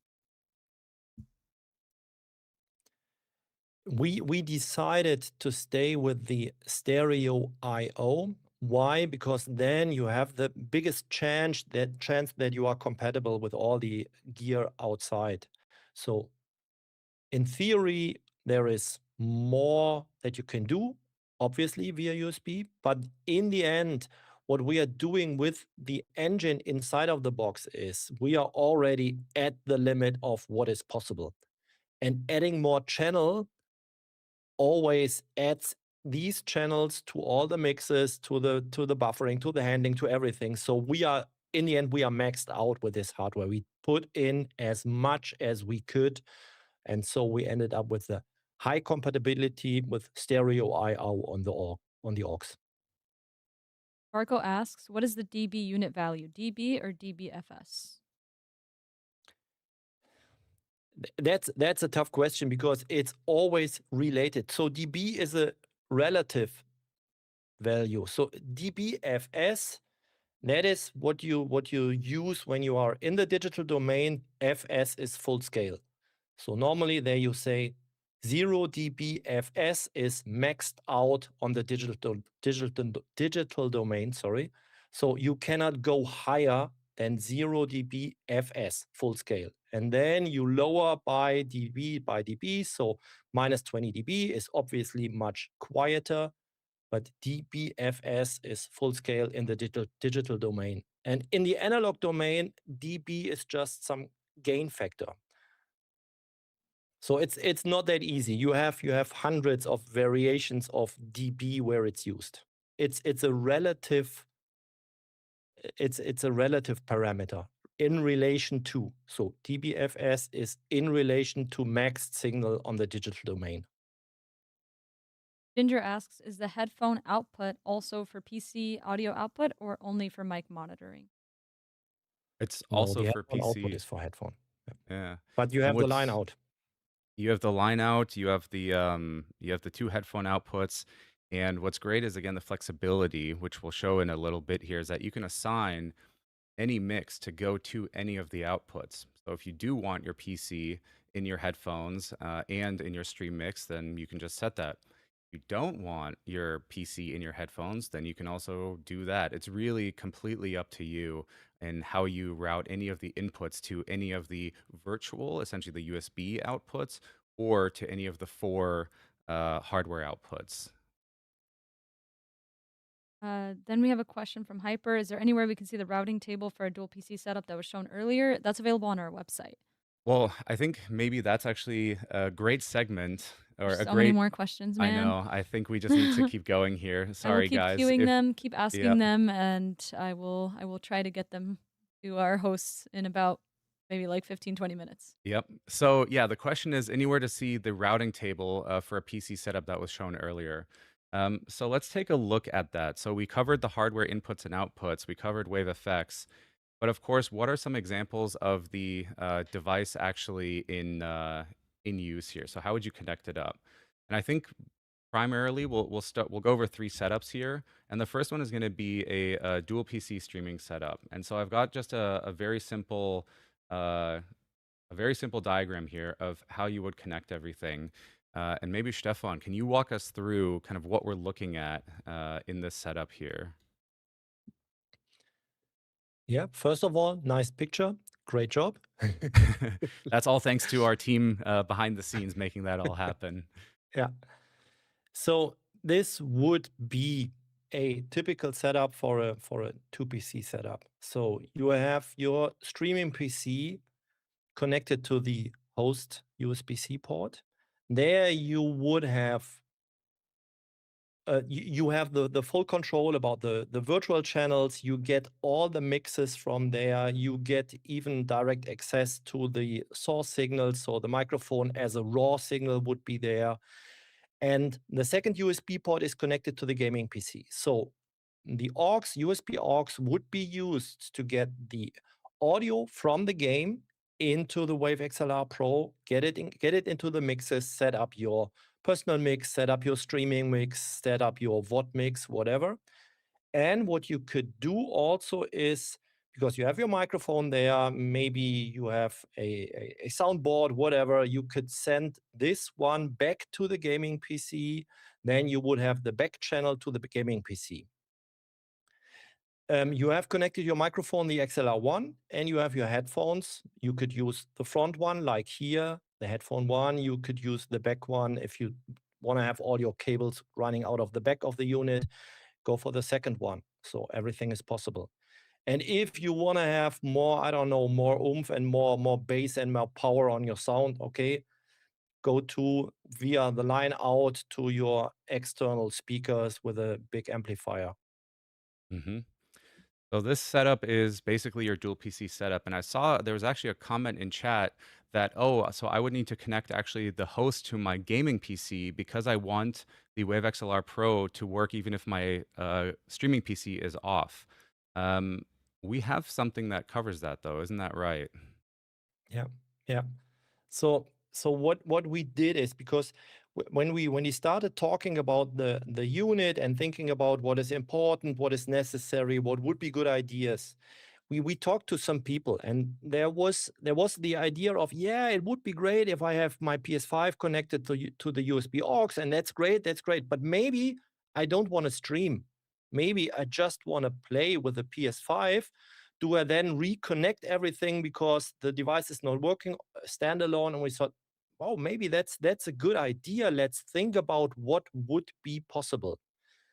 And what is possible right now, because all the controls, every fader, every controlling is done via the streaming PC. So if the streaming PC is not there, you don't have any more controls. But as long as via the USB aux power is there, even if this one is totally capped, exactly, and you switch on the gaming PC, then it acts like a stereo I/O via USB. It powers up via the gaming PC, it powers up via the PS5, and then you have a dedicated routing and mixing that you can prepare, and this is stored in the unit. So what we are still working on the software implementation, but the plan is that you can set up all the mixes that you need in this standalone mode. You can set up everything and you can just store it in the unit as your standalone setup. And whenever the streaming PC is disconnected and you are powering and running from the gaming PC, these settings are loaded, but everything is there. So your headphone is working, your microphone is working. Then you need to set the volume on the gaming PC. You just lower the volume you are sending to the unit. And you can do everything. It is running, it is working, except for the VST inserts, because the VST inserts, they need to run on the streaming PC, but all the DSP effects, everything is there. The routing is there, the mixing is there. What you're missing is the VST inserts and the control interfaces, because this is done via the streaming PC. But if you set it up correctly before, then it runs on its own. And this is huge. I mean, I'm in that same position sometimes where, I have a dual PC streaming setup. I just want to game with my friends. I don't want to stream in that moment. So I don't even want to turn on my second computer for, power draw or even heat in the room. And in this case, you can just leave it off. You can leave off your streaming PC, and Wave XLR Pro will continue to route your microphone. It will continue to route audio to your headphones. It will continue to run the DSP, all the Wave FX features. And that just makes it really, really nice. That's one of those quality of life features that, we thought about like, hey, what are again creator workflows? How do you guys use this device? And that was one of those key things.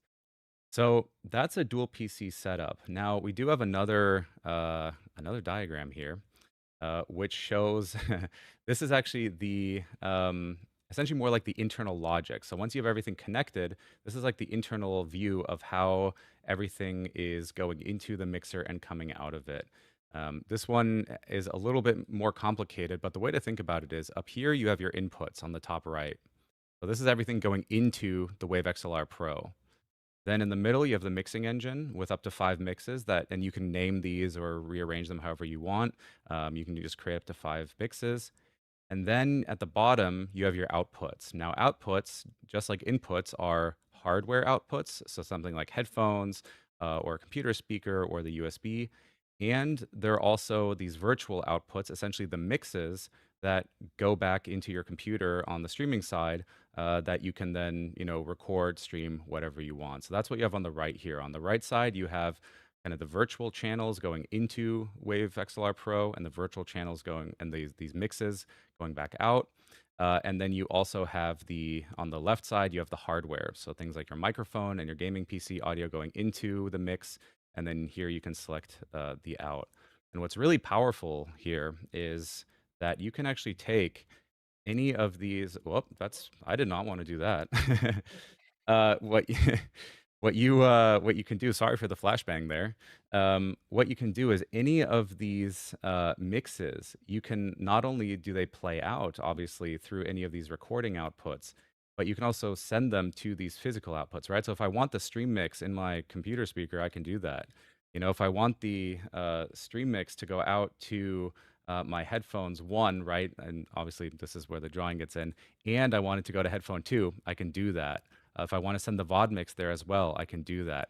So you basically have total freedom to assign any mix to go to any hardware device. And so this is just incredibly powerful. And so And that's maybe, and just to yeah. mention one more thing. So you mentioned the virtual channels on the input side. So we have this 8 virtual channels that go into the unit. And beside the 5 mixes on the output side, we also have the pure input signal.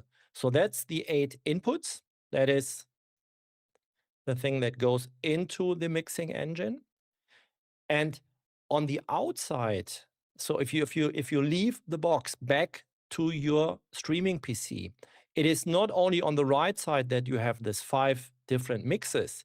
You also have, if you want to go for post-production, you have the XLR microphone 1, microphone 2 line in and USB aux in.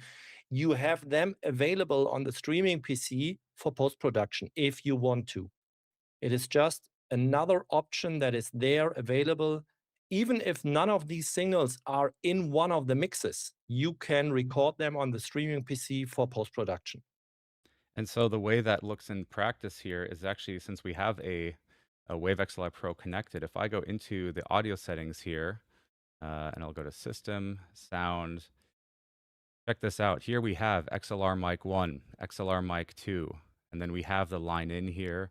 And then we have these couple mixes that I've also added. So we have the stream mix, the record mix. There's also the USB aux here. So those are those raw, essentially hardware inputs that go back into your computer alongside the mixes that you also create. So yeah, I know some other devices don't do this, right? Some other devices basically only ever give you the mixes. They don't give you the hardware itself. But here in this case, you can essentially send 8 things back to your computer. Or is it 9? Is my math wrong? It's 9. I think it's 9.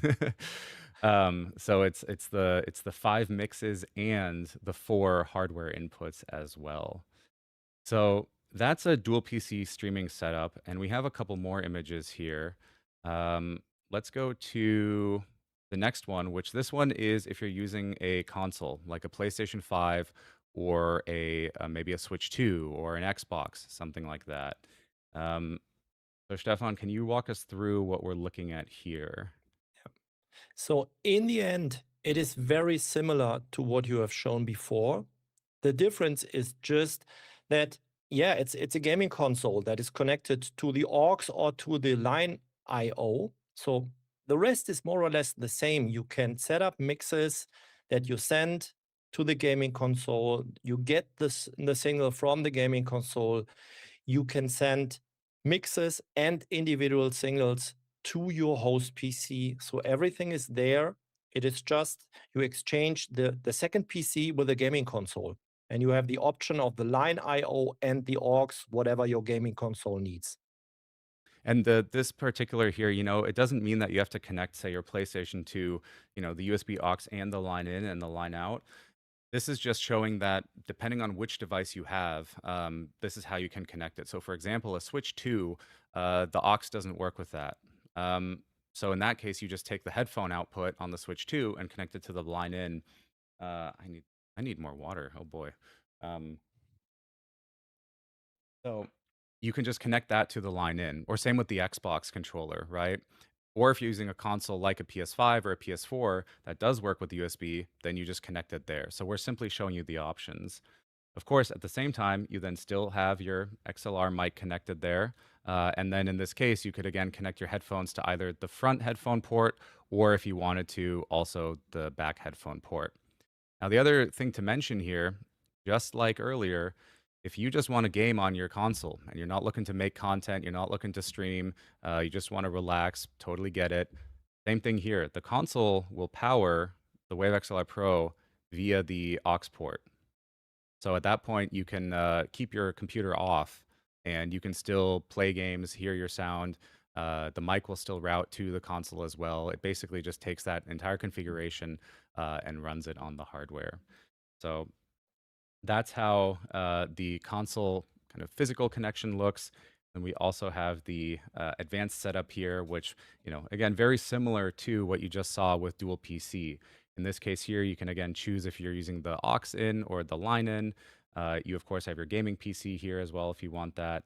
And then you have your hardware outputs and your USB outputs back into your PC. So that's very similar to a dual PC setup, of course, just kind of replace the second PC with the console there. And then we have one more setup that, we're using as an example here, and that's a podcasting setup. So why don't you run us through that? What are we looking at here? Yeah, in the end, so now we are taking the advantage of having two independent microphone amplifiers, two totally independent headphones. So you would just connect via host to your computer where you run your software on for recording, for streaming, whatever. You have the two setups for the headphones, and you could, if you want to, use the aux to connect a second PC for a guest computer. You could also you could do it also via the host PC, so you would not Yeah. need to have the aux, but you have the option to use the aux. So it could be a different device. Could be a You phone. can set up. You could Yep. connect your phone. So if you're FaceTiming, you could call in your guest via FaceTime and connect the USB-C from your phone there. So it's another way to use that aux connection there. Yeah. And what is important is that you have the 5 mixes. So you can set up a mix for headphone 1, a different one for headphone 2.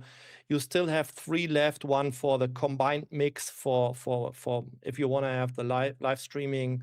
So every option is there. So yeah, you can have a host mix. This would be the one that goes to, for example, let's say Stefan and I are in the same room. Maybe there's one that goes to me. Then there's a second mix that goes to Stefan. So those can be individually adjusted. Then there's a producer mix. If you have a producer in the room with you, then you could have your stream mix, which is actually what goes out. And then you could even have another guest mix that goes out to your remote guest so that it's separate, so that, the producer could talk back to them, but that doesn't actually go out to, the stream, for example, or the recording.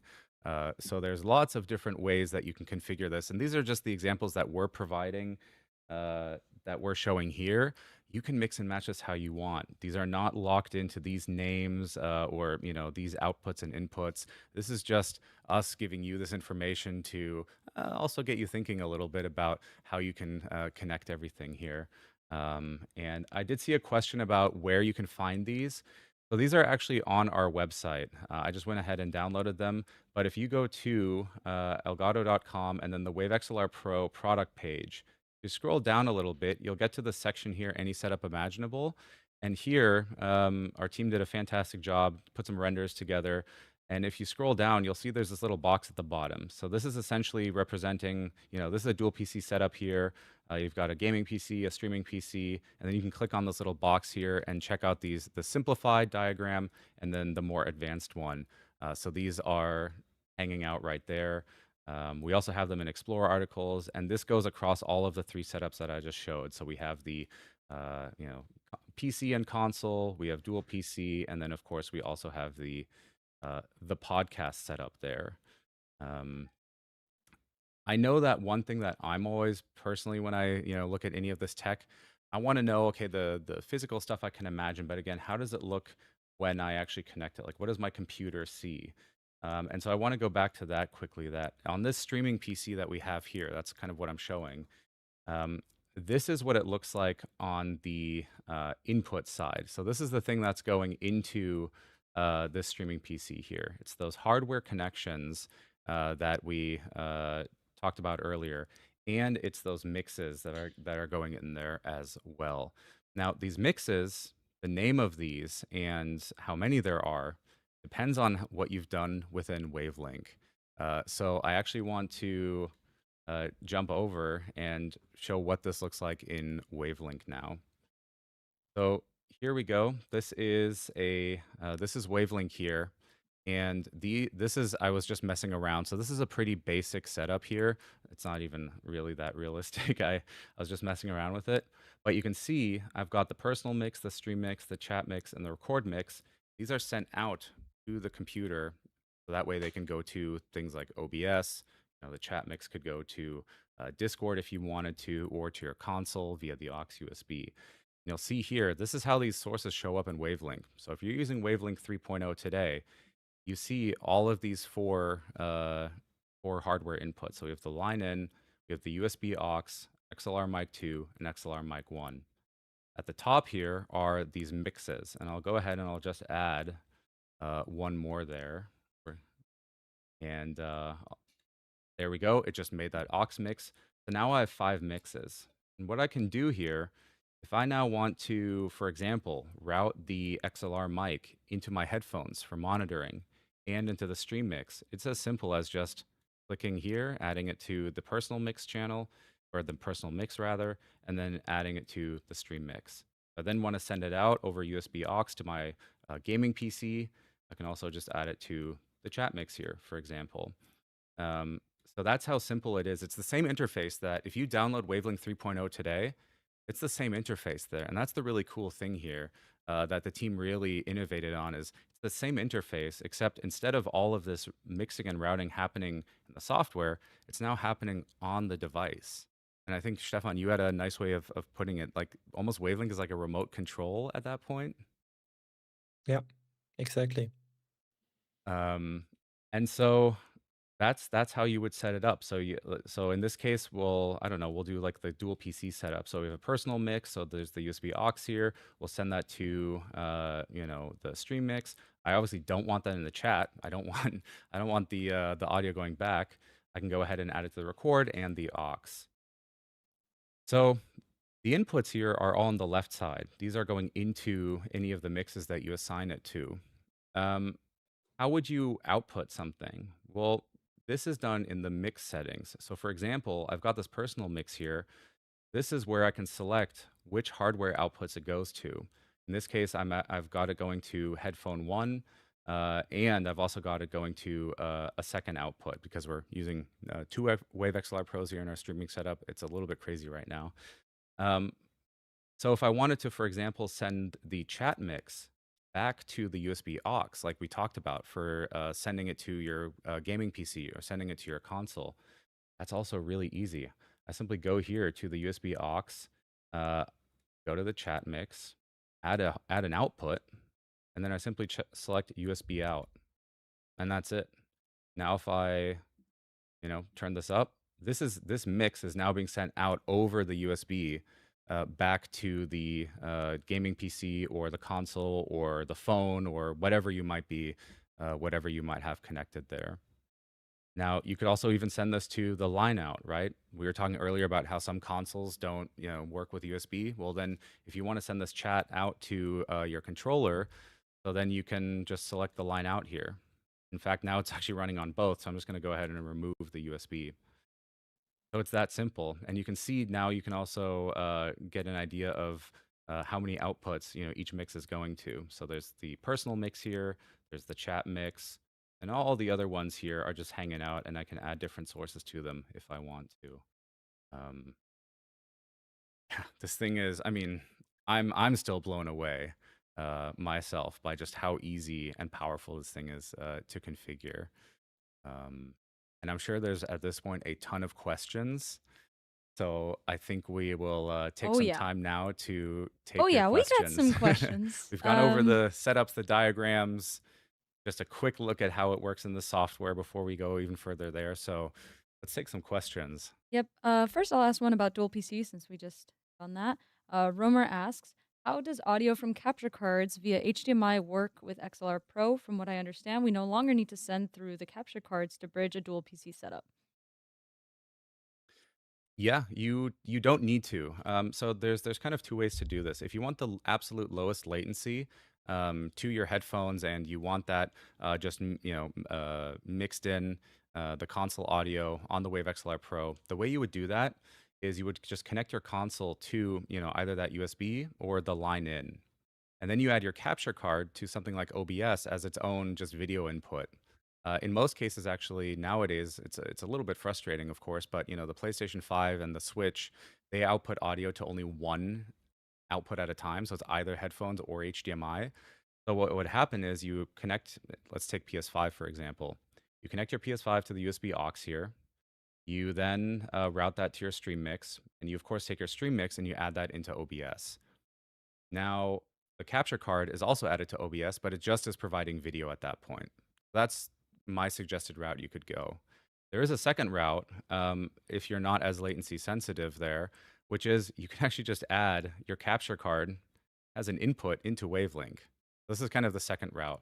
So you could go in here, take the, in this case, we'll take the 4K 60 Pro. I'll make sure to turn that down.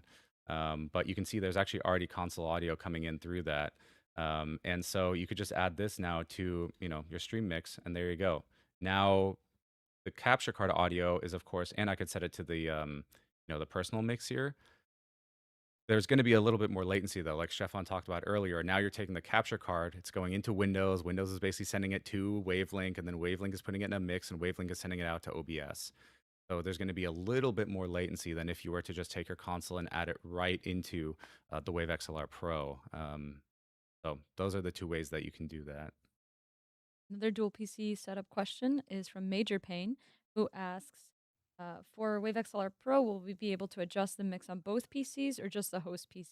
Example, I have host PC as my stream PC, but want separate ability to adjust game sound on my game PC. Both having Stream Deck Plus. Also, take a shot every time we say PC in the stream. Don't actually do that. Not professional advice. Do you want to take this one, Stefan? Yeah, I can take this one. So if you have your game PC, normally I would guess there is a volume slider within the game, but you cannot control the mixer and the faders and the settings in the mixer via the aux. So all the control is on the host side. There you can set up everything. And as for the standalone mode, if you only have the aux as interface available, or if you are sitting on the part where is the aux, it's just a stereo I/O interface, and then you have to lower the volume on the source. But it is possible. You can control it there, but you will not get access to all the faders and the switches in the mixer. And then Ali asks, if mixing is happening inside Wave XLR Pro, theoretically, this device would help lowering CPU usage from Wavelink in your PC? Question mark. Yeah, it definitely would. Yeah. And then Underscore asks, USB aux is I/O. Sorry, I had to step away. Might have missed. Yes, it's a stereo input into the Wave XLR Pro from whatever it's connected to, and it's a stereo output to that device. So in the case of a console, you can connect it to your PS5. Your PS5 sees it as a headset, or just a USB output. So your game and chat can go through that, and then it sends your whatever you have configured in Wavelink, for example, in a chat mix, back into the console. So that could even be something like, if you have a Stream Deck, you could then add a soundboard. So you could actually add a soundboard into your in-game gameplay. I'm sure your friends would love that, or the people around you, in like proximity chat. Which I do want to show that as well quickly, right? So we talked. I mentioned that these are all the hardware inputs here, and this is actually another hardware input, but this also, of course, works as software, right? So if I take Stream Deck, for example, like I mentioned, as maybe for a soundboard, now a Stream Deck is going into, well, it's not added to any mixes yet. I can now add it to the personal mix, I could add to the stream mix and the chat mix. Now any sound that plays through Stream Deck is actually going into the Wave XLR Pro as one channel, and it's going into the Wave XLR Pro, and it's being processed and mixed there, and then going back out to these mixes, and then obviously to the hardware outputs that you have selected there. So it's not just these hardware inputs that are all being mixed together in hardware. Actually, all of the different applications and channels that you add inside of Wavelink here. All right. Oh, this one's a very serious question. I hope you guys are ready for this one. Texas says, "This is awesome. I really appreciate y'all going through this with us." Thank you so much for watching. Thank you. Yeah. And then we have a question of if they can use more than one Wave XLR Pro at a time. Elder Tree. Yeah, we had this question before. We had an internal discussion. Right now, it's one XLR Pro on the unit on the PC. What you could do without any problem is, if you say 2 XLRs is not enough for me, go for an XLR, Wave XLR MK2, for example, and you could feed this one via one of the virtual channels, or any other microphone. You could feed a microphone via the virtual channel into the XLR Pro. So if you say, I need more microphones, yeah, use 8 different microphones, use up all the virtual channels so that you have 10 microphones in the XLR Pro. You could do it, yeah. But it's not that you can connect them directly to, and it's not supported to have 2 XLR Pros together, because then you, just to explain it, then you would have 2 different hardware mixers, and it's not 2 mixers, it is 2 times 5, exactly. It is 10 mixers. And as long as these 5 mixers are in one box, you can control it. If it is in 2 boxes, it's very hard to control it. You will lose the overview, you will not know what you are doing, and you will lose the benefit of this zero latency mixing between the sources. Then you will have a mess, I would say. So then we said, okay, it's very hard to control, and it's not that huge benefit. And we said, no, it will be one XLR Pro on the PC. I think you're starting to, if you start looking at, say, you need 4 XLR mics, or you need even 6 XLR mics or something like that, you're just starting to look at, I think, an entirely different product, right? Wave XLR Pro is really intended for you, the creator, who has 1 or 2 microphones, 1 or 2 computers, 1 or 2 other devices that you want to bring in. That's perfect. If you are talking about a production setup where you have 4 guests on there, each that need their own mix, each that you're talking about, I think, a next step up in terms of a hardware device there. All right. From Junior, and I've seen this question asked a few times. Are there any plans to allow for 32-bit flow output in the future so that you can record 32-bit audio in OBS? Actually, we are investigating what is possible, what we can do. In the end, it needs to be supported on the driver side, on Mac and on Windows. So, and if you think about the signal flows that Phil shared, we do have a chain of limiters in the signal chains. Everything is there to protect you from not being clipping. So the goal is from the beginning to the end to use the 32-bit just as a headroom, as a safety area. Then we come again into a limiter, pushing it back down. So that's the main idea of the 32-bit float. If we might find a way through all of this signal flow and remove all the limiters, I'm not sure if the drawbacks will be worth it, but I'm not 100% sure. I will not say that this will never happen, but for now, we are focusing on the main signal flow, and this is using the 32-bit float as headroom for safety. I would also add to that, the device isn't even out yet. So, let's wait for that. And then once you get it and you start using it, I'd be very curious if, do you still need the 32-bit float output at that point? Or is WaveXLR Pro doing such a great job with all of these features on there that the audio that's coming out, good to go? Because that's really our goal here, is that Yeah. once you have your sound coming out of it, like it's record ready, basically. It's broadcast ready. Similar question, different product. They're asking, not always Alex is asking, can you use Wave XLR Pro and Wave XLR Mark II or a Wave XLR dock Mark II? So 3 XLR inputs. You can.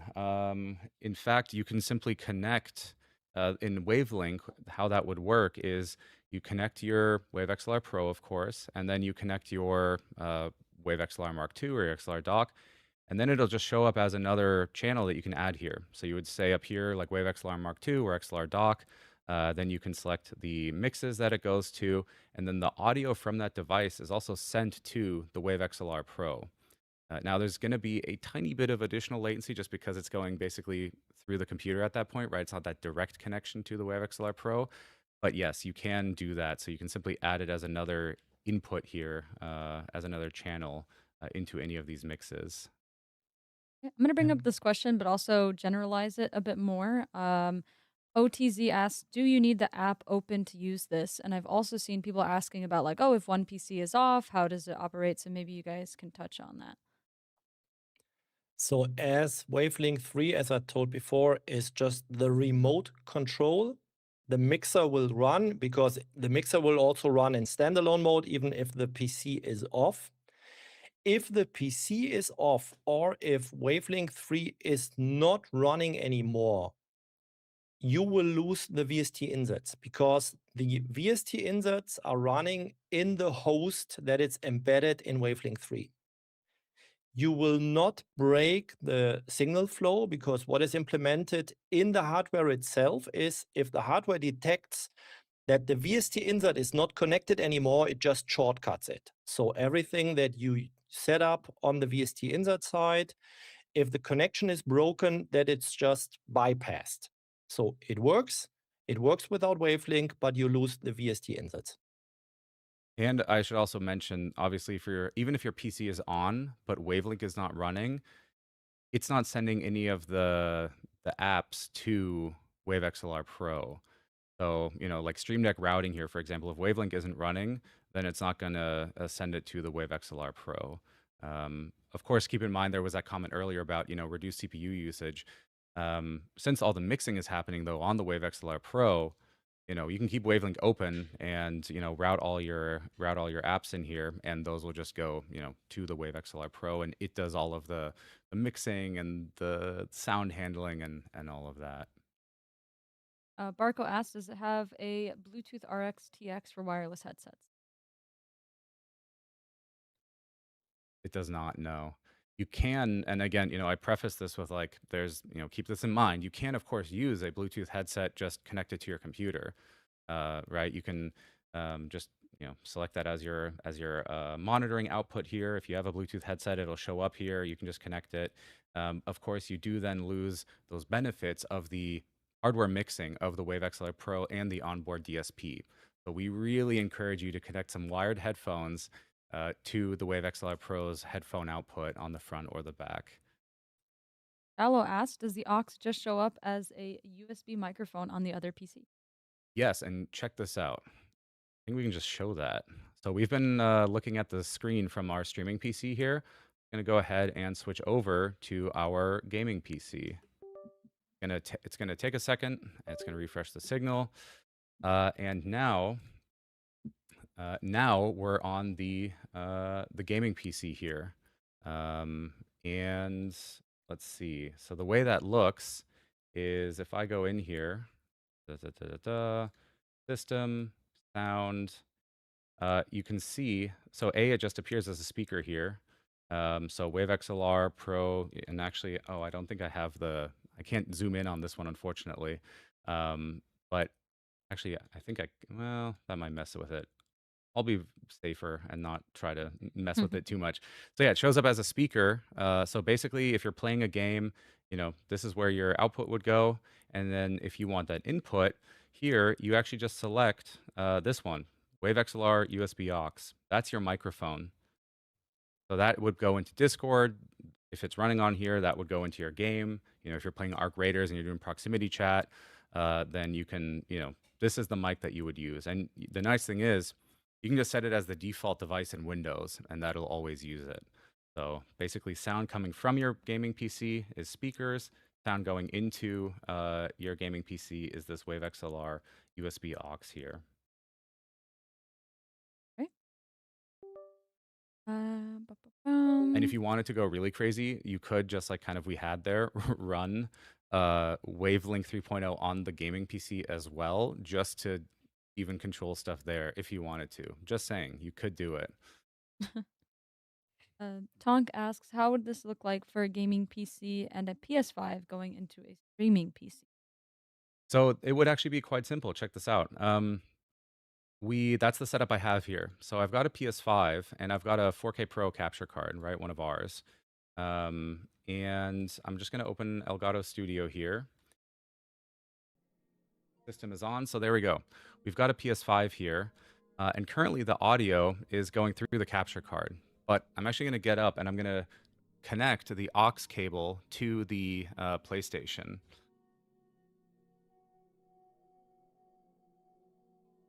He's cooking. I also, while he does that, I will answer one question where somebody asked, Pumpkin asked, when is it out? Wave XLR Pro will be available in Q2, but right now you can head over to elgato.com to sign up to be notified for a 72-hour window that will open up only if you are signed up. So head over to the Wave XLR Pro page on elgato.com, hit that sign up button, and then you'll have access to a 72-hour purchase window to be one of the first to have Wave XLR Pro in Q2. All right, I'm back. And what you've seen here, or what you might be able to see, there's no more sound coming to the capture card. That's because the sound is now going into the USB aux from the PlayStation. So this is the PS5 audio running through the PlayStation here.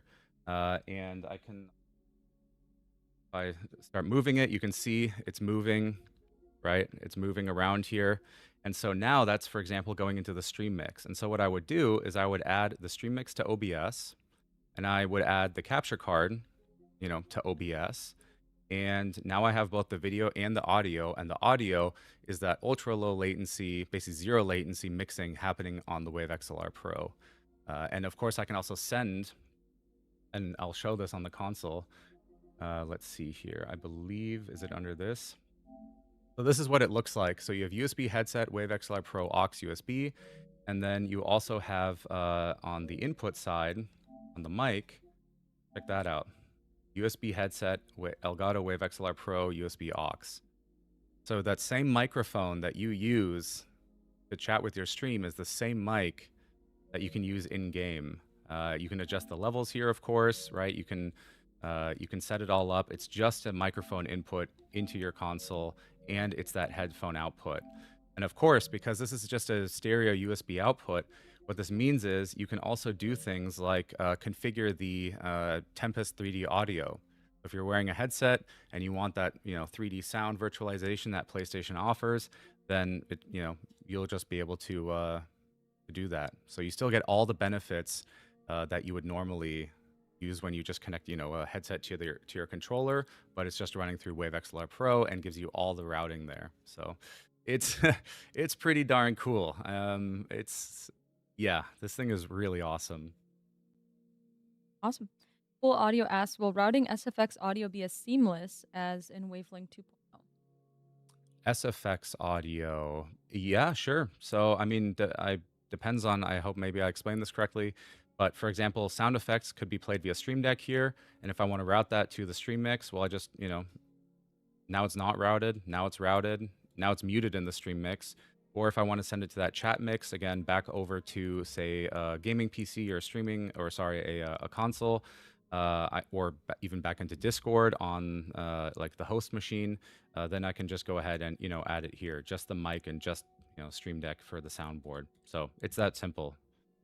Sounds a little specific, but since we're talking about PS5, Devin asks, can you mute the mic in-game on PS5, but have it not muted in Discord on the main PC?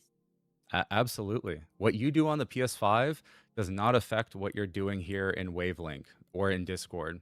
So if you go into Discord, you mute your mic there. You go into the PS5, you mute your mic there. But you still want your mic to go to the stream, it still does, right? Because in the stream mix here, for example, XLR mic 1, that's still active in the stream mix. So that's still being sent out. Right. Ruri asks, does Wave XLR Pro appear as multiple Windows audio output devices like GoXLR does? When connected to the host PC, yes. And so the way that works is you can either route applications individually, or you can also just add virtual empty channels. So if I want a channel that's just like my game, and I can go in here, I can add all of the different games, that I've got downloaded into this channel. The way it looks in Windows is there is now going to be a new output called game somewhere in here. Sometimes it takes a second to refresh. You see Discord's already in there because I've added it. But essentially, yes, all of those 8 virtual USB outputs that you can have into Wave XLR Pro will show up under this sound menu. They'll only show up, though, once you've added them into Wavelink here. So if I removed all of these inputs, they wouldn't be there. They only show up once you add them. This actually keeps it nice and clean. All Yeah. right. Probably ask you like 2 more questions. Do you have the next topic you want to talk about? Maybe I can target a question for that.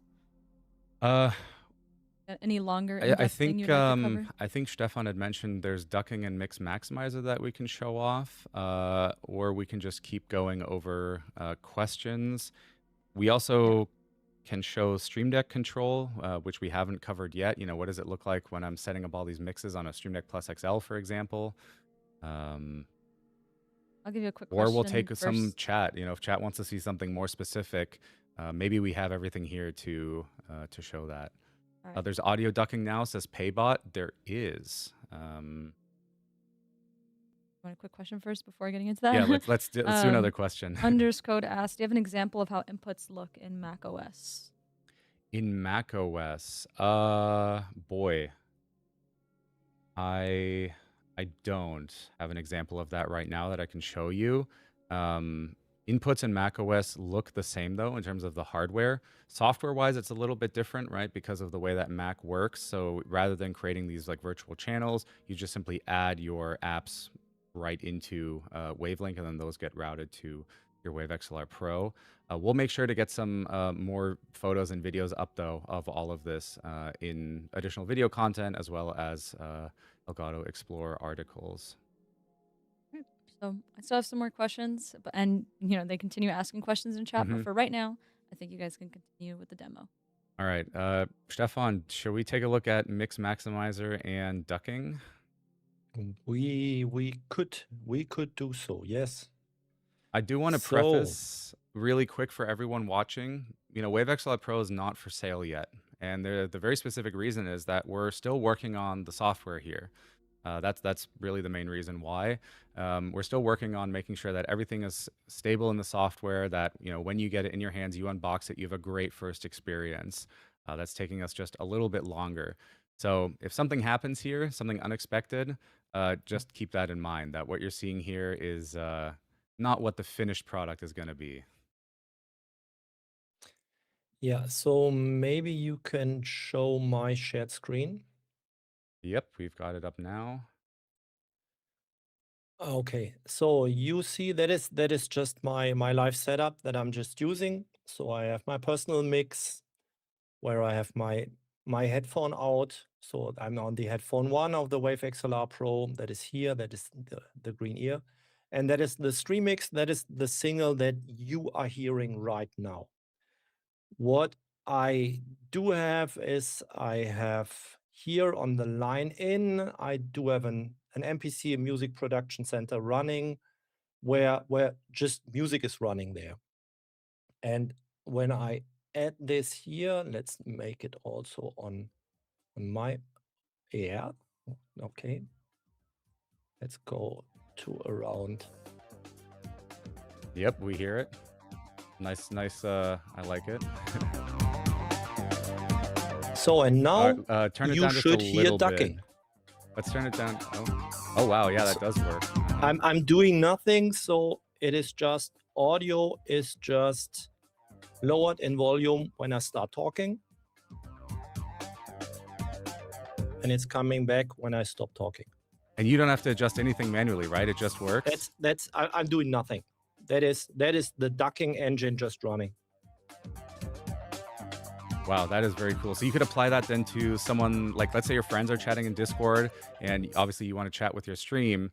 It just could lower them as well, right? Exactly, and that is so. What you could do is, so it might be your background music. It might be your annoying people with you in the chat that you just want to lower in volume when you speak because you are always the most important person in the chat. You could configure all this. Maybe it should work this way. So it is not implemented in the GUI right now. I'm using some engineering tools to do so. But what will be there in the end, and the concepts are finalized and we are just working on the implementation, is that you can select, you have more or less, you have 3 parameters. We have one parameter that is the sensitivity, which means should it react only if I talk loud, or should it immediately start working? Maybe I can try it again.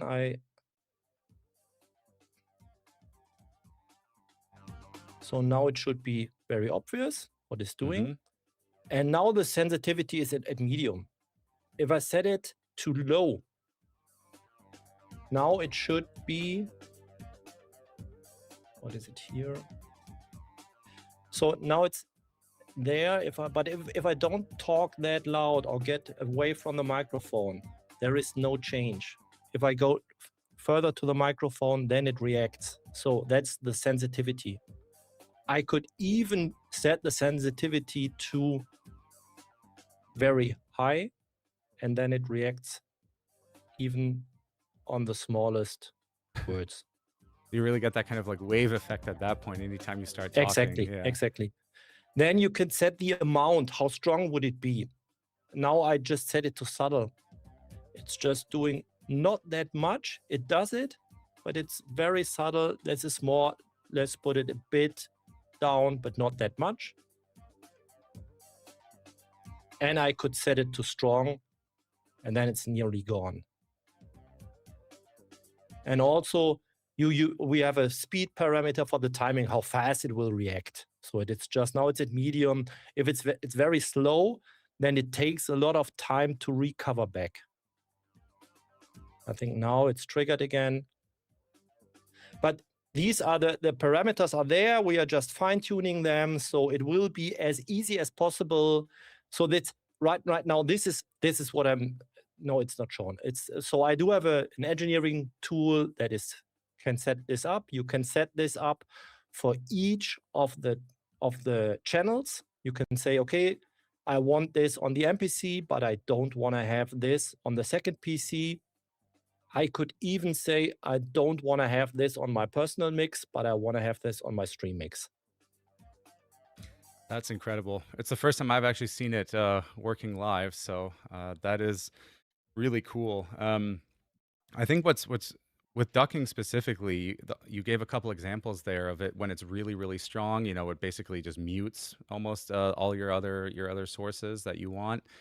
The beauty though of ducking is actually when you use it in a more subtle way, right? Where you just want your voice to stand out more compared to, say, the background music or even the people you're talking with. You just want that additional bit of clarity. And so maybe you reduce them by just a couple decibels instead of, completely muting them. And it just makes your audio sound more professional. It's a very Yeah. nice effect. Yeah. So that's one part that is there. Maybe if you are looking at my setup right now, maybe we might talk about monitoring and the Sure. difference between the XLR Pro and all the other Mark II devices. Let's do it. Yeah. So I think I told you in the beginning that on my microphone here, if I open this up, you see that I have voice focus running on my microphone signal because I want to have a clear because I'm sitting in a bigger room. There's a lot of room reflections there. I don't want to have this in the stream. But as voice focus introduces some latency, and I don't like to have some, even if it's small latency on my headphones, what I did is I removed it here from my personal mix. So there is an option for direct monitoring. Okay, This and setting you don't see in the normal Wavelength 3 setup, because what you there would do for your personal mix, you would not add the microphone in here. This area would be blank. Because what you do with the Wave 3 MK2, with the Wave XLR MK2, you use the monitoring mixer, which is a dedicated mixer in the hardware so in broadcasting, it's a -1 mix that you create. So it's a mix that has everything except your microphone. And then you add your microphone in the end in the dedicated monitoring mixer in the hardware. That is done for the Wave XLR MK2 and for the Wave 3 MK2 and for the Dock MK2 and even for the older devices. Every one of these devices had a dedicated monitoring mixer. As we are now 100% inside the mixer, so the mixer is the box, everything is there. We don't need a monitoring mixer anymore. So if I want to Right. monitor my microphone, I just add it to my personal mix because there is no latency added. The monitoring mixer is always just a workaround to remove the latency that I would have otherwise. If I would add the microphone for the normal mix, I would have latency on my headphone, and I don't want to have this. But as I'm in the mixer right now, I'm directly connected to the mixer. There is no more latency. I don't need this anymore. If I want to listen to my microphone, I just add it here. Yeah, so that's the big change there. I don't know if that overlay showed up where you can select the direct monitoring or not. Okay. I don't think it's No, it didn't show. It didn't show up. Okay. Yeah, if we but in the end, yeah. it's you push the 3 dots and then you get a little menu where you can say, I want to have direct monitoring. It routes audio directly from the device to this mix for low latency, disabling software effects. And this is what it does. So it just removes the VST inserts and the ducking from my personal mix. Because the Yep. VST insert, this one is still with latency because the audio is sent to the PC, to the VST host there, is processed and sent back. There is just a slight delay, but there is a delay. And if you don't want to have this, then you see this little marker here, which says, oh, you are on 0 latency monitoring. And I still have the VST insert on my stream mix, but I have removed it from my personal mix. That is just really, really powerful. I think I can show that little menu actually on the system here. So if I go here, we were talking about this XLR Mic 1, and it's on the personal mix. What Stefan is showing here is this little pop-up. So you can say direct monitoring is currently off. So in this case, if I add voice focus or any other VSTs onto the XLR Mic 1, it's going to use VST insert. you don't want that, you want that just, only DSP effects, no latency monitoring, then you can simply turn this on and there you go. Now you're going to hear your mic in the personal mix without any latency whatsoever. And yeah, that's just really, really powerful stuff. Okay. Are you able to show the mix maximizer as well, or is that Yep, one? Yeah, I think so. Let's take a look at that, and then we'll make room for some more questions because I've seen a lot of stuff flying around again. You guys have chat. I thought we were answering every question here. How are there more questions? Come on, guys. So I turn up the music again.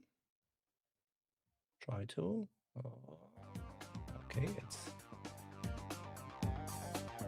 so I'm just doing the same in my monitor mix so that I can hear it. So now you should hear the ducking. I will set the ducking to just a subtle amount. Oh, maybe I remove it. So I remove the ducking. Should not be there anymore. And it's already pretty loud. I don't know. Can you hear me? Can you still hear me? Yep, loud and clear. Okay. So maybe no. Let's go back to ducking, but make it a bit subtle. So now we have ducking a bit more subtle. And now I crank up the maximizer. I think it's already pretty loud. And you see that we are already on the limit. But let's go further. So the music is getting louder. Yeah, and if you hear my voice, I'm still there. I'm still not clipping. And you are definitely louder as well. and you hear it, it's getting louder and louder, but it's not distorting in a way that you would expect it to be. So I'm at 30% right now. I will not go to 100%. There's still a lot of things that I can turn up. So you hear it now, it's getting louder and louder without clipping. Yeah, I see a comment here, Under's code. We don't really see what he's doing. Yeah, that's because this isn't implemented in the software just yet. So we're still working on this. He's using some special tools in the background to make this happen. So I could, because I could share them, but it's just some ugly development tools that I'm using. It will be nice. It will be in the final GUI. This is just for showcasing what is possible. Yep. And I think that was just to show what is the idea of the maximizer. It's already leveled up. The mix was perfect. It was good, but now I'm trying to push. I want to go further. Very cool. So both of those are effects that are available on Wave XLR Pro, thanks to that hardware mixer. So okay, we've checked out ducking, mix maximizer. We've looked at routing. Let's take some more questions here. All right. First one is a really, really important question. A Bruto Art asks, what song is that? Because it's a banger. Actually, that's just when I try to clear my mind, I sit down on the MPC and just fiddle around. So I'm not a musician. I'm just playing with music instruments. That's just, it doesn't even This have is a your name. song? I just wanted to be sure that we don't get any problems with copyright restricted music. So I just took something that I did last Well, week. first, thank you for that. But also, you made that so Wave XLR Pro drops in Q2. Can we expect your album to also drop in Q2? Please don't put pressure on me. Oh, sorry. Q3.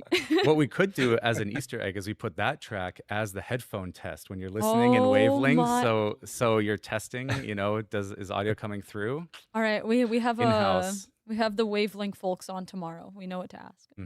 All right. For a real question, we have one from Vic who asks, will we see ducking come to Wavelink 3.0 for those who don't have a Wave XLR Pro? So we are already thinking of this. What you normally would need for ducking is you need to have this side channel. So there is one signal having an impact on another signal.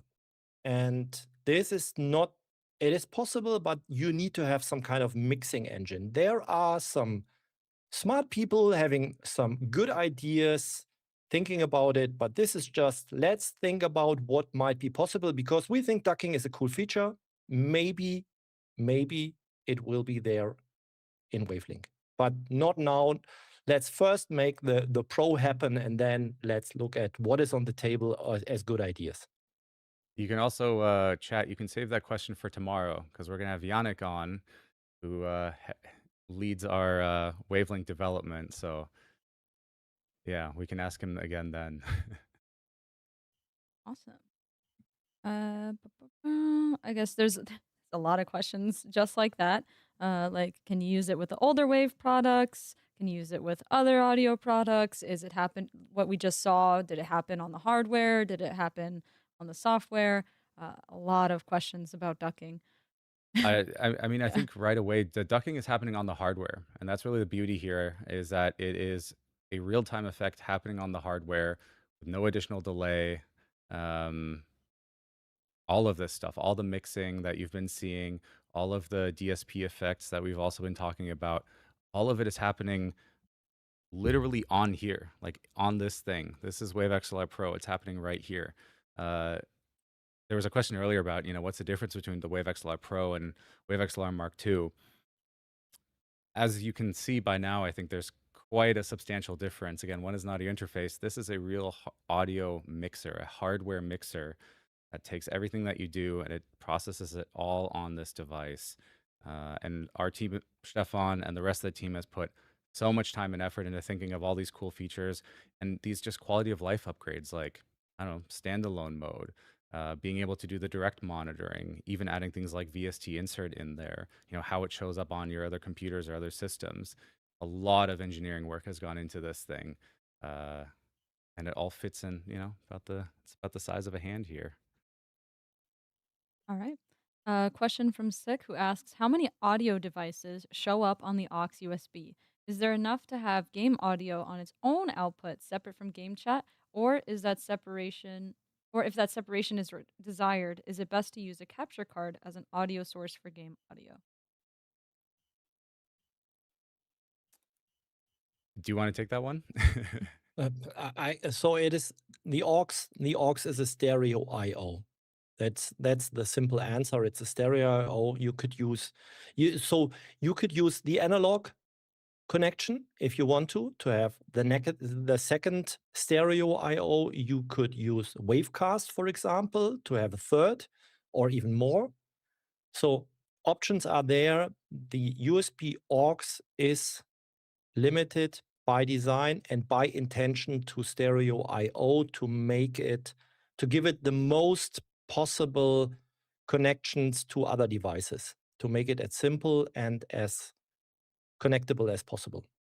So then I guess I have a question there to kind of follow up. So could we, in theory, though, add more? As in if we almost made like a PC mode where it maybe even switches how it, works. Like a compatibility mode or like a PC mode. Yeah. In theory, I'm an engineer. Everything is possible. Oh, Just don't tell me takes that. money and time and effort and blood, sweat, and tears. Yes, you can do a lot. What you should then, what we need to think about is what should we, because the box itself is on the limit. So everything is in there, what could be possible. If you go that far, it's not possible to add anything more. And more channels is more data, is more processing. So then you would need to end up in the system where you say, okay, if you want to do this, let's throw the other parts away. Then you need to select what is there, what is not there, what can we take away. If you want to have this in a dynamic way to make it on the fly, it's getting even more complicated. It's not that it's not possible, but in the end, that is the way we designed it. And we think it's so powerful. You can do so much with it. I think that's a very good offer to all the creative people out there, and just play around with it. There's also, so you mentioned there's of course there's the stereo line in and line out that can be used. So you could have two connections right into the Wave XLR Pro from your PC, from your gaming PC. One could be the line in, one could be the USB. There's even actually another way that you could go here, which is even using something like Wavecast. which is our app that you can install on both computers. And then over your local network, you can also route another audio track if you wanted to. So there's multiple ways to accomplish this. In fact, kind of today. Well, you don't have Wave XLR Pro yet, but when you get it, in Q2. All right. Ginger asked, does the built-in VST, so I'm assuming VST insert, also have an auto-tune effect? Auto tune. No, we don't have auto tune on there. In fact, it's the philosophy, or maybe Stefan, you can take this one too. I think our philosophy with the onboard DSP effects is it's all about getting you to sound good, but we've taken essentially we've left the creative effects to be something that you then do as a VST. Is that right? Exactly. Exactly. That is perfect. So the DSPs, why did we do it? So everything in the box is related to this perfect zero latency monitoring. This is where the DSPs really show their potential. And we are focusing on making your voice sound great. And if you want to go into this creative part, there are millions of options, and whatever you choose, it's the wrong one. And there are already VSTs. And the problem with these creative VSTs, most of the time, not all of them, but a lot of them, they add an additional latency. And all our DSP effects are really focused on not adding latency. So, and that is the focus there. Make your voice sound great, get the best out of it, and don't add any latency. And so, of course, you can then add them as that VST insert, or basically as a VST effect if you wanted to. These are the DSP effects on hardware. Here we're just talking about the XLR Mic 1 input. So I could go in here and, I could add like a tiny phone. This will turn, then you'll sound like you're calling through like an 8 kilohertz mono phone, from way back when. Or if you want to add like our demonic effects or Pip-Boy from Fallout, or add some reverb, those you can just add as software effects, and they're still ultra low latency thanks to VST insert. So everything on the device is about making your mic just sound excellent, and then you can add creativity on top of that. Yep. Two themes of questions that we're getting here. One of them is, how does this stack up to a different audio mixer or a different device? I guess maybe you guys could just generally go over what is special with Wave XLR Pro there. The other theme of questions that we're getting are, have you guys considered this? Are you planning on adding that? And to that, I'll say we can't share too much about what we're working on to like add on to Wavelength 3.0, or maybe into the hardware in the future. But we do appreciate those questions, and I'm sure our team is keeping a close eye on the chat, hearing the things that you guys are interested in having. And then, yeah, any additional feedback and stuff that you guys have, you can always feel free to share with us, and we'll check it out. But just so you know, I will not be bringing up those questions where possible. But yeah, can you guys maybe touch on how it compares with other like hardware mixers? It's a little bit tough to compare it just, without basically having like, what are you comparing it to? And frankly, I don't know what every other mixer out there does in terms of capabilities. So I'd be hesitant to say, oh yeah, it's, it does this and this, and this other mixer does this, that, and the other thing. I actually don't know in most cases. What I would really suggest is just, go on the product page and look at those diagrams that we've been showing. I can just pull one up again here. Look at the content that we've been putting out, how you can connect your different setups, and see if this is the device for you, right? And think about, okay, so if I have my XLR mic and I need two computers going into it, into the Wave XLR Pro, and I want those to go out here, take a look at these. These are on the website as well, and you'll find a lot of information there. We talked earlier about specifically the Go XLR. There's even differences there, right? The Go XLR does things that Wave XLR Pro doesn't do. Wave XLR Pro does a lot of things that the Go XLR doesn't do.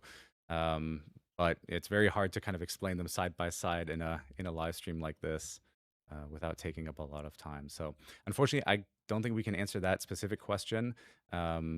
But hopefully throughout the course of this live stream, you'll have learned a ton, and just all the information we're putting out there, you can make your own decision on if Wave XLR Pro is the right device for you. We have a question from Shallow who asks, will there be any STLs available for makers that want to print custom mounts? I think so. I think we can make those available. Yeah. Because yeah, Oh, it does have the awesome. well, it's got this like sleek design here. Obviously, it's a little it bulks up a little bit on one side due to those XLR ports. It looks really nice, but it's really quite a slim device, and it has that 1/4-inch threaded mount at the bottom. So you can use this to mount it in different locations, or I mean, the shape is pretty easy too. So yeah, if you have the design, basically the dimensions here, you could also custom print something that you could kind of slot it in. In fact, I could imagine there's some of you out there who, hey, take the Wave XLR Pro here. You have this guy. You could probably build something where if you take this out and this kind of slots in there instead, that could be kind of interesting, right? You guys are creative. I'm sure you'll come up with some fun and creative ideas there on how you could actually almost make, Stream Deck Plus XL and Wave XLR Pro almost like a single device. Yeah. Killa asks, are there any special settings to minimize latency?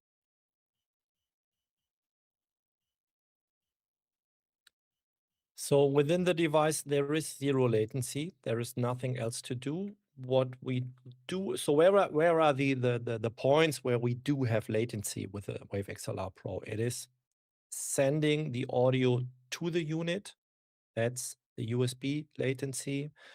What we already did is, so the VST insert, that is a dedicated low latency driver, special driver that gets the audio from the mixer, does the VST processing, sends it back. This one is already optimized. Getting less latency, yes, we might fiddle around with the buffer sizes. We might end up with problems at the users. We might add a control to change the buffer size to make it even smaller. I think the step from the software mixer to the hardware mixer is you feel it directly that it's Phil. You said this too. Oh yeah. Mm-hmm. Yeah. Yeah, it's definitely noticeable, and it's also kind of magical. That first moment where I plugged the Wave XLR Pro into my Mac, and then I plugged my iPhone into the aux connection, and then I had headphones, and everything just worked, and everything was just there's no delay, right? I don't know why, but for some reason you kind of expect that these days that there's like a little bit of you wait, and then kind of audio comes through, but no, it's just boom, instant. Music played through the phone, YouTube on the Mac. It was incredible. Then we have a question from Don who asks, if I use a capture card, I would just not use that audio if I plug the gaming PC into Wave XLR Pro? Yeah, exactly. So if you have a capture card and you want the lowest audio latency and you want, all this mixing and routing, then you just have the audio go into the Wave XLR Pro, and then you do your stream mix there and send that out to, whichever app you're using. And then the capture card is just there for the video at that point. And then we have a question. Torix, would it be possible to install Wave XLR Pro at the back of Stream Deck Plus XL? I guess that's kind of what I just showed. Yeah. Maybe the dimensions think so. It might. I don't know. I don't think it slots in perfectly, but I'm sure you could design a little housing there to do that. And at that point, yeah, you basically do have just one device that does all your mixing and routing, and you have one device that controls not only the mixing and routing, but everything else in your setup, including the audio. Star asks, can Wave XLR Pro run one XLR mic for 2 PCs at the same time? Absolutely. In fact, why don't I just demonstrate what that looks like here? So I'm actually, give me a quick second because I'm going to plug in an XLR mic. Yep. We've got a Shure SM7B here that I can plug into our Wave XLR Pro to demonstrate this. While you do that, I'll remind you guys that if you would like to order Wave XLR Pro, it will be available in Q2.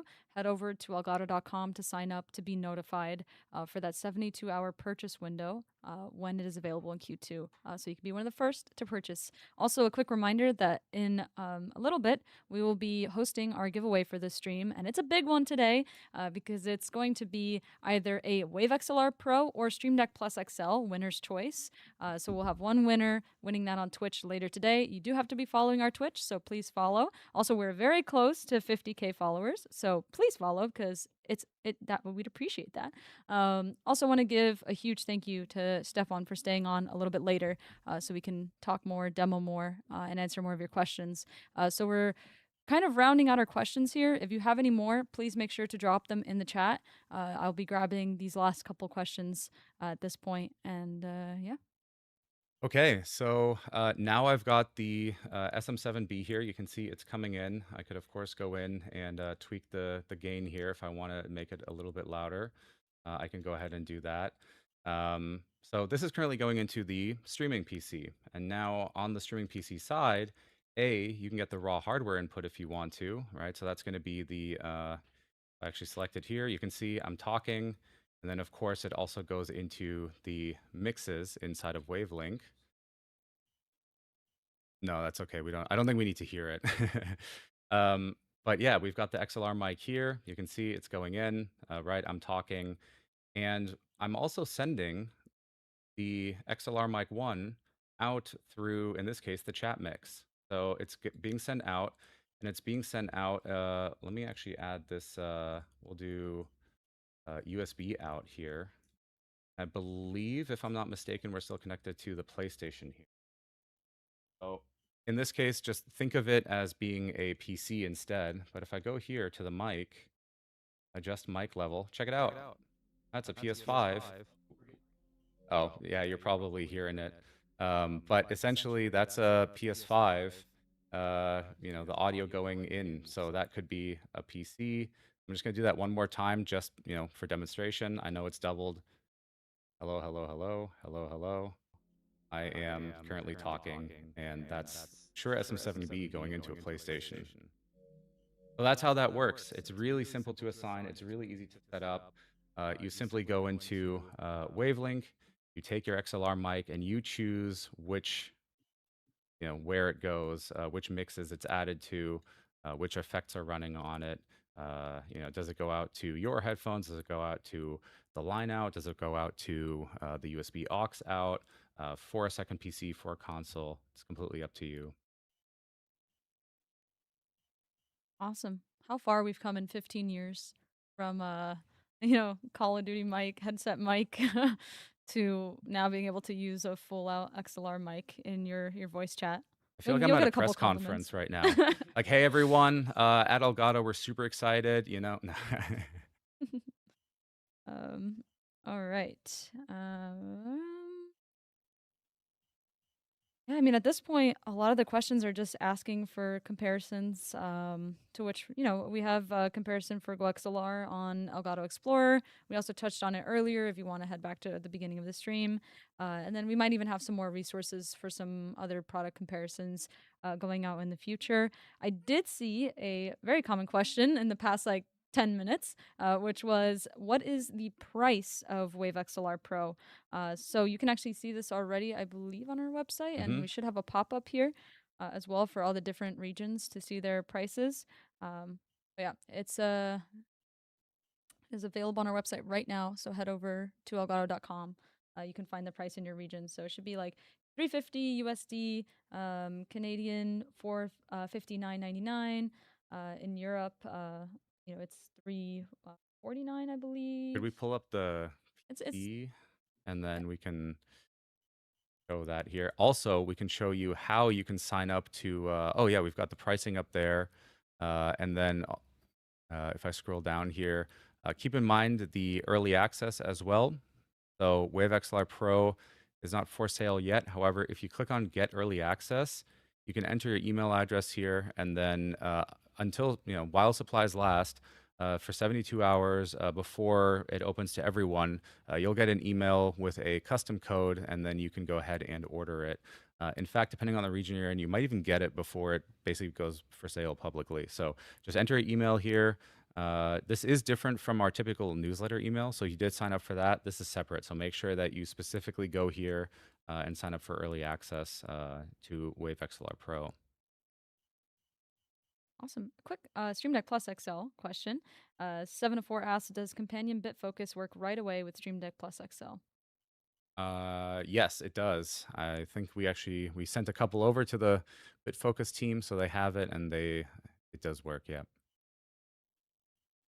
Yep. I also see people mentioning that they signed up, but they are being asked to confirm their subscription and didn't receive an email. If somebody in chat can just check on that, maybe send it over a quick Slack message to get an answer for this. And if you find one, send it to me so that I can share it with the stream. Thank you guys for sharing that feedback. Yeah, I mean, at this point, the questions are really just those comparisons. Did we really get through them? Minus the comparisons? Yeah. Wow. Okay. Yeah, for the comparisons, again, that's going to be one where I really just encourage you to, research those other devices that you're looking at, research the Wave XLR Pro, and then, you can kind of, I'm sure, build your own picture. I think what we showed here today just, it really shows that we spent a lot of time on this device. We spent a lot of time thinking about how you would use it and the way that it works. And I think it's, for a setup where, you have a dual PC, maybe PC and a console, maybe just a podcast setup, or really anything where you just need a couple more inputs, you need zero latency mixing, you need zero latency effects. This is like the best device that you can get. Yeah, I actually have 3 questions. Oh, there were some questions. Okay. No, they just came up. Oh, okay. Sakorium asked for a single XLR input. Are there differences with the Wave XLR Mark II? No. I think guess that would probably outside just be of the ducking. Yeah, right? outside of the ducking, right? So you would get ducking, you get Yeah. mix Yeah, maximizer. because ducking is part of the mixer, but everything else is the same. It's the same XLR stage. It's ClipGuard 2.0. It's the stacked ADC converters. So it's exactly the same. It's just within the XLR Pro, you have it twice. Then we have a question from Corex. Am I able to use a USB mic on the USB for a second PC, or will I need to use Wavelength 3.0 to route it through there? On the second PC, so you have a gaming PC, you have let's say a USB mic connected there. I guess I'm not necessarily understanding the setup entirely, but yes, if you wanted to add, so you can't connect another microphone that's USB to Wave XLR Pro. At that point, you would need to use Wavelink. If you did want to kind of mix and route things together, you would need to bring it into Wavelink, no matter what PC you're on. So either on the streaming PC or on the gaming PC, you would need to just use Wavelink there to kind of bring it into your signal. I hope that answers the question. Yeah. Yep. Then we have a question, which I guess you can answer about, the USB limitations. But do you know when or if XLR Dock Mark II will be compatible with Stream Deck Plus XL? That one won't be compatible with Stream Deck Plus XL simply due to the power requirements. So XLR Dock Mark II, it's got wave effects on there. It's got those DSPs. It's got the upgraded headphone output that's really powerful. That draws, some power from the USB connection. Then you have Stream Deck Plus XL here with its 36 keys, 6 dials, the expanded touch display. That also needs quite a bit of power for, all the different keys and everything. When you put those two together, it's just a little bit too much for that USB connection. And so while it might work on some USB ports that essentially can draw more power, some others can't. And we don't want you to have that experience where you plug it all in and then, I don't know, it just constantly is like flickering up and down or it just doesn't work at all. So, we just had to make that decision that, hey, it just doesn't work. All right. Rack asks, how does the 3.5 millimeter input compare to a Pro Audio XLR input for like DJing and production? Yeah, it's not a symmetrical input. So if you want to have a symmetrical input, that is not the unit for you. You have just the line. So from regarding the levels that it can take studio levels. That is no problem. It can even distribute studio levels on the output, but it's not symmetrical. Chris asks, does Stream Deck Plus XL have a separate power brick? No, it does not. Maybe we can take a look at the back here of the Stream Deck Plus XL, get a close-up of that. This is it here. So all you have is this little guy right here, which basically gives it structural rigidity, and then you have the USB-C connection there that goes into the device. So that's what it looks like. That's what you have. It's so chunky, it really is. Yeah. Right. Cool. I guess I'll wrap it up with this last question. Doc asks, is Wave XLR Pro going to be compatible with Stream Deck Plus XL? Of course. Wave XLR Pro. Yeah, I mean, so the way that works is you will connect your Wave XLR Pro to your host PC, or basically the main system that you're running your production on. You connect the Stream Deck Plus XL to that same computer, and then using Wavelink 3.0 and the Wavelink 3.0 plugin, which has been beautifully redesigned by the team, that's how you're going to control your Stream Deck Plus XL, your Wave XLR Pro. You can, of course, also still just control it via Wavelink. I mean, you can take your mouse, you can mute, unmute, and all of that stuff. But for that physical control with dials, with keys here, then you can use. In fact, it's not even just Stream Deck Plus XL; it's any Stream Deck at that point, right? And that's the beauty of really these software-defined workflows, where it adapts to what you want. So if you already have a Stream Deck, great, it'll work with Wave XLR Pro. If you know that your production is going to need all of these different controls and all of these, you want to take it even further than audio, Stream Deck Plus XL can control Wave XLR Pro. Or you can even get like a little Stream Deck Neo or Stream Deck Mini, and that'll also work with Wave XLR Pro. It's entirely up to you. I am seeing some things pop up about the USB hub with Stream Deck Plus XL, which does work. I know some of you guys in chat are saying nope. It does work, actually. Surprise. But XLR dock Mark II does not work with Stream Deck Plus XL. Yeah. USB hub, on the other hand, does. All right. Can you use the Stream Deck Plus XL with two PCs? Not directly connected, right? Because it only has one USB connection, but there are plugins that let you basically control one computer from another. So that's down to the plugin side. Also, sorry, I know you have the order of questions. I just saw that one. I popped it. Does Stream Deck Plus XL have scissor keys? No, this one's the membrane. It's using the original membrane keys, exactly. All right. Looks like we got through all of them, or pretty much all of them. Yeah. Is there anything else, Stefan, that maybe we want to cover? Or again, I know it's getting late for you, so otherwise, no, we got everything. We'll definitely, so check this out, chat. We'll definitely do another one of these once we get closer to the day that Wave XLR Pro becomes available, or even, if we announce, hey, it's going to be, shipping on X date, then we'll do another one of these live streams. Devon, I think we'd love to have you out again. Then we can demonstrate all the capabilities as well again, especially once we have ducking and mix maximizer and even some of the other stuff implemented in the UI. But yeah, we'll definitely be doing another live stream there once it becomes available. So with that being said, we're not done with the stream just yet, so hang around. I do want to thank Stefan, though, so much for coming on. Is there any wise words you want to leave chat with? Anything in your experience with Wave XLR Pro and audio and just in general? No, I just love to see what the people will do with the unit, because I think I always see it as a toolbox. It's a toolbox that can do so much. Just use it, play around with it, and show us some great ideas.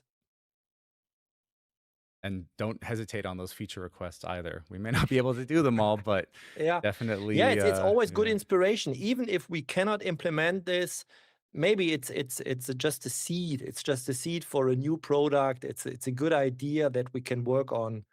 Yeah. Yeah.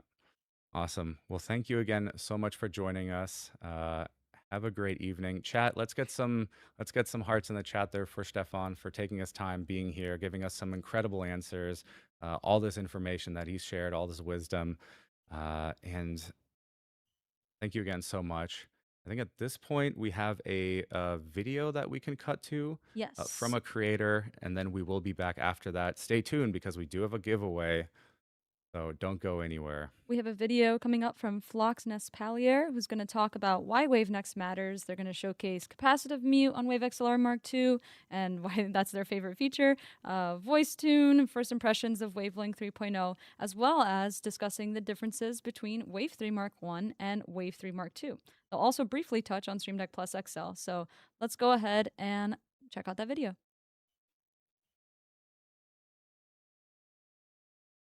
Hi, my name is Floxness Pallier, and I'm a VTuber made from flesh and blood. I live on a flesh planet with my organic robot companion, Bugbot, and I love focusing on VTuber tech and tutorials. You can find me at Floxness or at Floxness Pallier on most websites, and I go by any pronouns. So if I could tell you one thing about why WaveNext matters for your audio, it's that it's just going to make your life so much easier. I mean, being able to buy a product from Elgato, plug it into your PC, download Wavelink, and pretty much just be done. It's never been easier to just have good audio. And for me personally, the one feature that I find myself using every single session would definitely just be the capacitive mute feature that's on the Wave XLR Mark II. And that's because I personally share an office with my partner, so it's really nice to just be able to give it a little tap if he's being too loud or if we need to talk about something real quick. What's VoiceTune and can you demonstrate it for us? I absolutely can. So VoiceTune is one of the new onboard DSP effects for the Wave Mark II products, and it basically uses compression and harmonic distortion, I believe, to make your voice sound like analog sound. And that just adds a little bit of warmth to your voice. So I have mine currently set to probably about 25%, but I can pull it up to 50 here, and you can see it starts adding this extra warmth into my voice. And if I keep going, I'm sure it's probably pretty overpowering at this point, but this is the absolute full 100% power of VoiceTune. I obviously keep mine lower, so I'm going to bump it back down. But as a person with a femme-presenting voice, it's nice to be able to just add some warmth back into my voice without having to do anything complicated. Because when you go on the internet to find special effects, VST plugins, and all that, it's all oriented towards male voices, which is fine. I love the men out there doing audio tutorials. You guys are doing a great job, but there's really not that much for women or femme-presenting voices. So I love being able to just toggle that on and have my voice sound nice. My first impression of the revamped Wavelink 3 is that I'm absolutely obsessed with it. It makes my life so much easier because I used to use Voicemeeter with a patch insert to Cantabile so that I can have Bugbot have his voice routed to its own output channel. And now I don't have to have either of those open. I just have Wavelink 3 open and that's it. So it's saving resources on my PC, it's clearing up the clutter, and it's just doing it really efficiently, and the UI looks amazing. If you have an original Wave 3 and you're considering upgrading to the Mark II, it might not seem like there's that big of a difference, but that's because most of the magic is happening on board inside of the actual device. On the outside, you are getting the new dial, which means that you'll have the auto gain feature,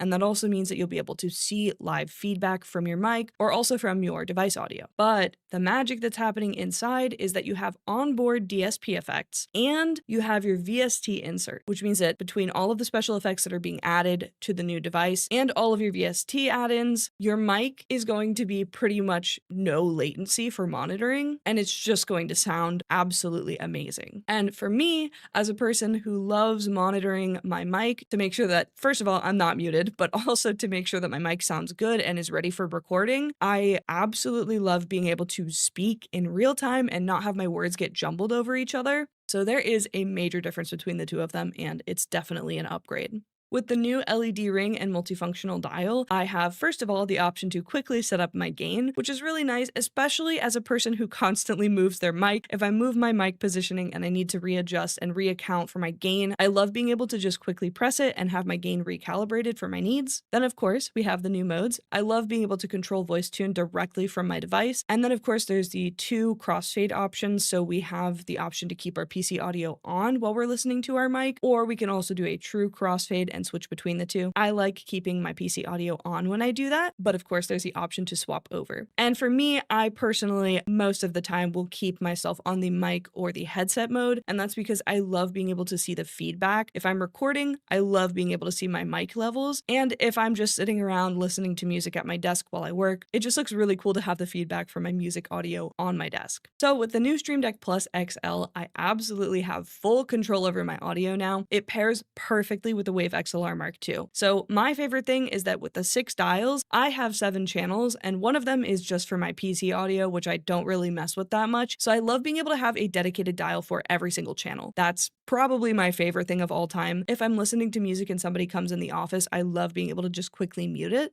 And then of course, if I'm watching something on a browser and it's too loud, I can just quickly turn it down. You can put your input devices on there and quickly mute them. So if I wanted to torture my viewers and swap to like a terrible webcam mic, that's something that I can accomplish with my Stream Deck Plus XL using the Wavelink plugin. I can also swap output devices, which for me is really convenient if I want to quickly show my partner something on the speakers. And in terms of streaming, it's really nice to be able to have full control over all of my mixes and channels.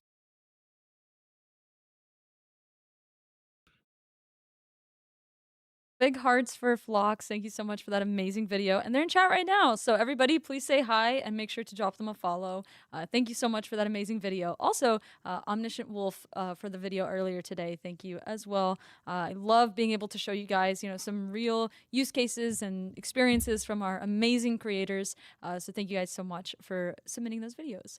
I was just joined with, well, Phil's here, but can I have my other co-host back? Stream Deck Plus XL. Oh, thank you. Hello, I'm Stream Deck Plus XL. See, I help you control your production. if we had any more keys at this point, I literally wouldn't be able to see you anymore. But people want more keys. They want more control. I don't know what I'm doing. I don't know. I want that added to the out of context Elgato streams compilation.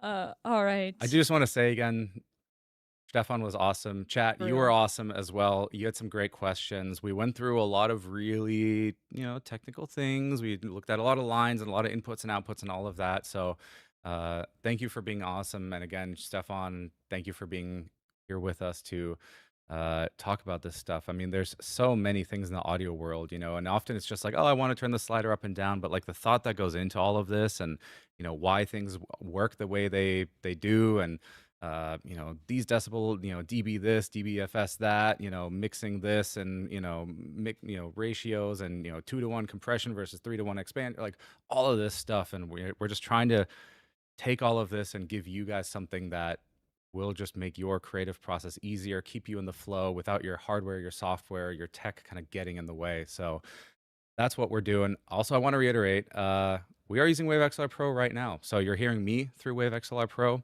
You're hearing Brito through Wave XLR Pro. We've got a couple effects going on. I think we've got Expander, we've got Voice Tune, and I think it's actually only the hardware effects. I'm not sure. Do we have any software effects active?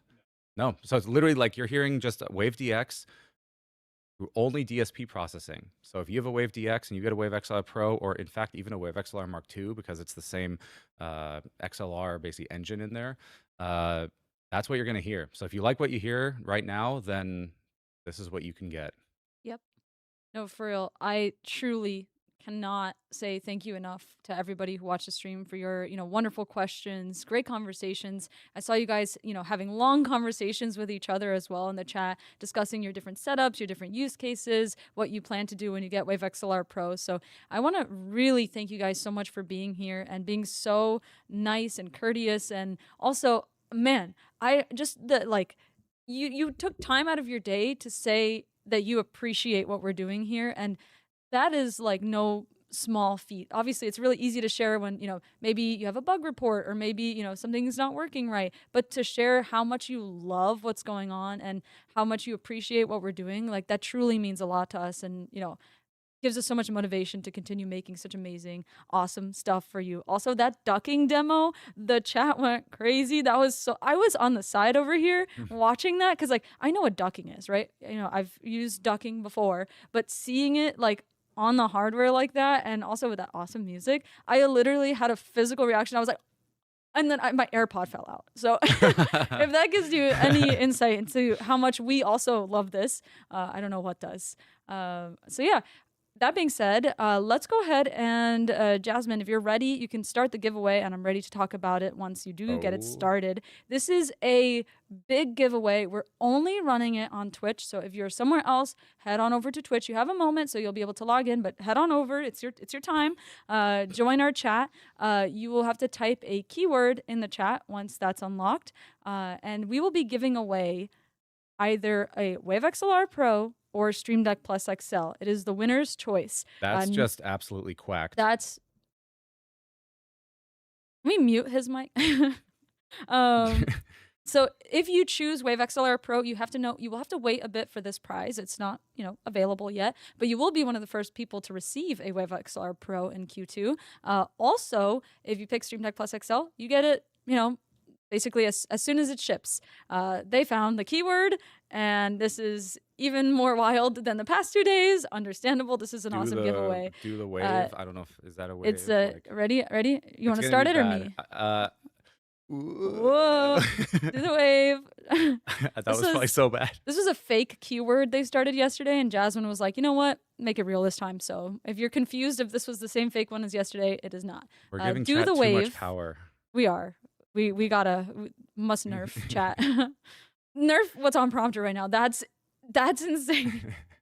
If you said any chat messages before now, they're gone. Sorry, I can't see them. It's just, it keeps going so fast. But do the wave is the keyword. You do need to be following our Twitch, so please make sure that you follow. If we draw the winner and you aren't following, we do have to redraw. I don't want to have to do that. It's very sad, especially for this giveaway. So make sure that you are following. Also, because we have a bunch of streams coming up and we stream all the time. So let's go ahead and check out that stream schedule. Today we talked about Wave XLR Pro and we touched on Stream Deck Plus XL, but tomorrow we will be talking about Wavelink 3.0. Oh my gosh, I'm so excited. I mean, I was excited for today. I'm also excited for tomorrow. We're going to have Yannick on and awesome. Brett. It's going to be it's going to be fun. Right, it's going to be great. It's going to be incredible. So I'm very much looking forward to that. That's a Friday treat, says our awesome tech director, Chris. I completely agree. That's going to be really fun. Also, some of you guys asked Wavelink 3.0 questions today. I tried to touch on the Wave XLR relevant ones, but all those awesome Wavelink 3.0 questions you have, we will answer a lot of those tomorrow. Then next week, we have streams in Spanish, French, German, Portuguese, and Japanese. So if you speak any of those languages or in those regions and would like to learn more, please feel free to join. Our awesome region teams are hosting those. And then on Monday, we'll be talking all things Wave heritage. So how did Wave start with our launch of Wave 3 and Wavelink back in 2020 to even before then in like 2018, the initial audio discoveries and learnings. And where is it now and where do we plan on it going? As well as a tech spotlight with Lewitt, who are our partners in creating our awesome Wave hardware.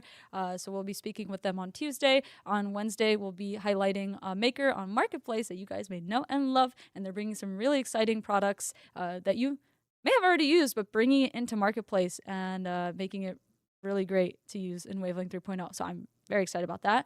And then Thursday that'll be our final English stream for these Wave Next streams. And that is talking about the big boy, but also just Stream Deck in general. So that's going to be Stream Deck Plus XL focused, and as well as talking about the Wavelink 3.0 plugin for Stream Deck, which is available right now for any of you who are using Stream Deck. Hey, there's one thing that I think we... Yeah, I did. I said all the region streams. I do think there's one thing that we haven't mentioned in quite a while, though, and it has to be said, chat. We had the press conference set up here earlier, all of this stuff. The press conference. Did you know that Wavelink 3.0 is free and you can download it right now and use it with your microphone? What? I didn't know that. I thought That what? was the big thing. That was that's why I had to do the conference and everything. That's why I had, yeah. No, so check it out. You have a microphone right now. That microphone works with Wavelink 3.0 and you can actually download it, install it, and use it right now. But Cognitonium, which by the way, I mean that's the stuff I eat for breakfast. They said, "Wait, what? I didn't know that." And yeah, now you know. There it is. You can just download it for free. What's the catch? There is no catch. Like, it's free. It's just download it. Just do it. The worst thing. Just download it. Just get it. It's Wavelink 3.0. Hey, Jim. Yeah, Jim, this one's for you. This is a message for Jim out there. Jim, Wavelink 3.0, it's free. Download it. Like, it's free. It's Wavelink. And everyone else as well, not just Jim, but, Give me next. I got something to say. Give me. Come on. I see it moving. Come here. Did you enter the giveaway yet? type Do the Wave in chat. You have to be following. Check out terms to make sure you're eligible in your region. You can win a Stream Deck Plus XL or a Wave XLR Pro, your choice. Wow, that's heavy. That thing is heavy. This is the first time I just picked it up in one hand. That's heavy. But yeah, you can win either of these two. Type the code word. We are about to draw the giveaway in about 20 seconds or so. Type it. Enter. Okay, now go away. And right. we're back. And we're back. All right. I love playing with the PTZ. That's It's so so much much fun. fun. We could do a whole stream just with the funny zoom ins. Okay, cool. All right. All of that being said, let's go ahead. You guys are getting those final entries in. All right. Do they know we keep losing audio? We're we on probably it. need to. We're on it already. Don't yep. worry. Yep. But should we now do the Wave Next giveaway? yes, ready? Let's go ahead and get that countdown started. This one's big. We'll do a wave Countdown from every second. 100? 100, No. 99, 98. No. We wouldn't do that to you guys. 100 Wave kick XLR us off Pros with on 10. the wall. 100 Wave XLR Pros. Take one down because see it's mounted. You can mount it on the wall. Pass it around. 99 Wave XLR Pros on the wall. Damn. All right. I'm sold. Try saying that 10 times fast. That's difficult. I think All right. Chad actually is going to get Anyways. mad at us. Okay. 10, 9, 8, 7. 6, Wave. Do the wave. 7, 6, 5, 8. 4, I don't know how to count. 3, 2, 25. 1. And Draw the winner. The winner is. I feel bad for Jasmine, who's just eagerly waiting to know when to click the button. And here we are. Congratulations, Jay Morse. J Morse NC. Are you in chat? Type to claim I'm trying your to prize. follow the chat, That's but okay. it's moving so fast. I can't. I thought maybe J Morse NC. Oh wait, I'll just wait for Jasmine.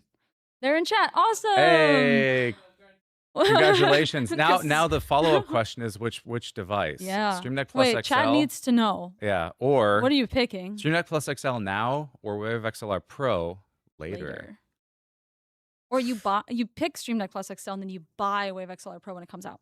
That's a crazy idea. They are here. Congrats. I wonder what they're gonna pick. I want to know. I'm so chimosa. I need to know. Tell me. I need to know. So nosy. All right. I'm hoping we catch the answer if they do post it in chat. I know. Stream Deck Plus XL. Okay, all right. Ooh, you want the instant gratification of the keys in your setup. That's awesome. I mean, how couldn't you? It's got 36 keys, 6 dials. It's huge, and it controls everything. Giant touch strip. Yeah. So huge. All right. Thank you guys so much for joining us today. Tomorrow we will be talking about Wavelink 3.0, and that will be at 10 a.m. PT. So make sure to join us then. We'll be talking all things software. So yeah, that being said, I don't know if we have a raid or not, but we'll go ahead and wrap it up here. Yeah. Thank you so much for joining us, everyone. I want to see you back here tomorrow. We're going to Yes. talk all about Wavelink. You and it's gonna be specifically. awesome. I want to see you here tomorrow. We will be taking attendance. Like you who just looked around and was like, Yeah. me? Yeah, Yeah, you. you. Hmm? Mm-hmm. Okay. Are we doing Now a we raid? just sit here And until when? until I don't know. Just awkwardly, just Oh, you know what? If you're questioning our dedication, I'm gonna say one more thing. Okay. one more thing, right? If you're questioning our dedication to these streams, we had Employee Appreciation Day lunch today, and look at all this here. We didn't skipped it. We didn't need it. because we appreciate chat. Yeah, it's Chat so much more, Appreciation Day yeah. more. But yeah. You know what? Yeah. Anyways, bye.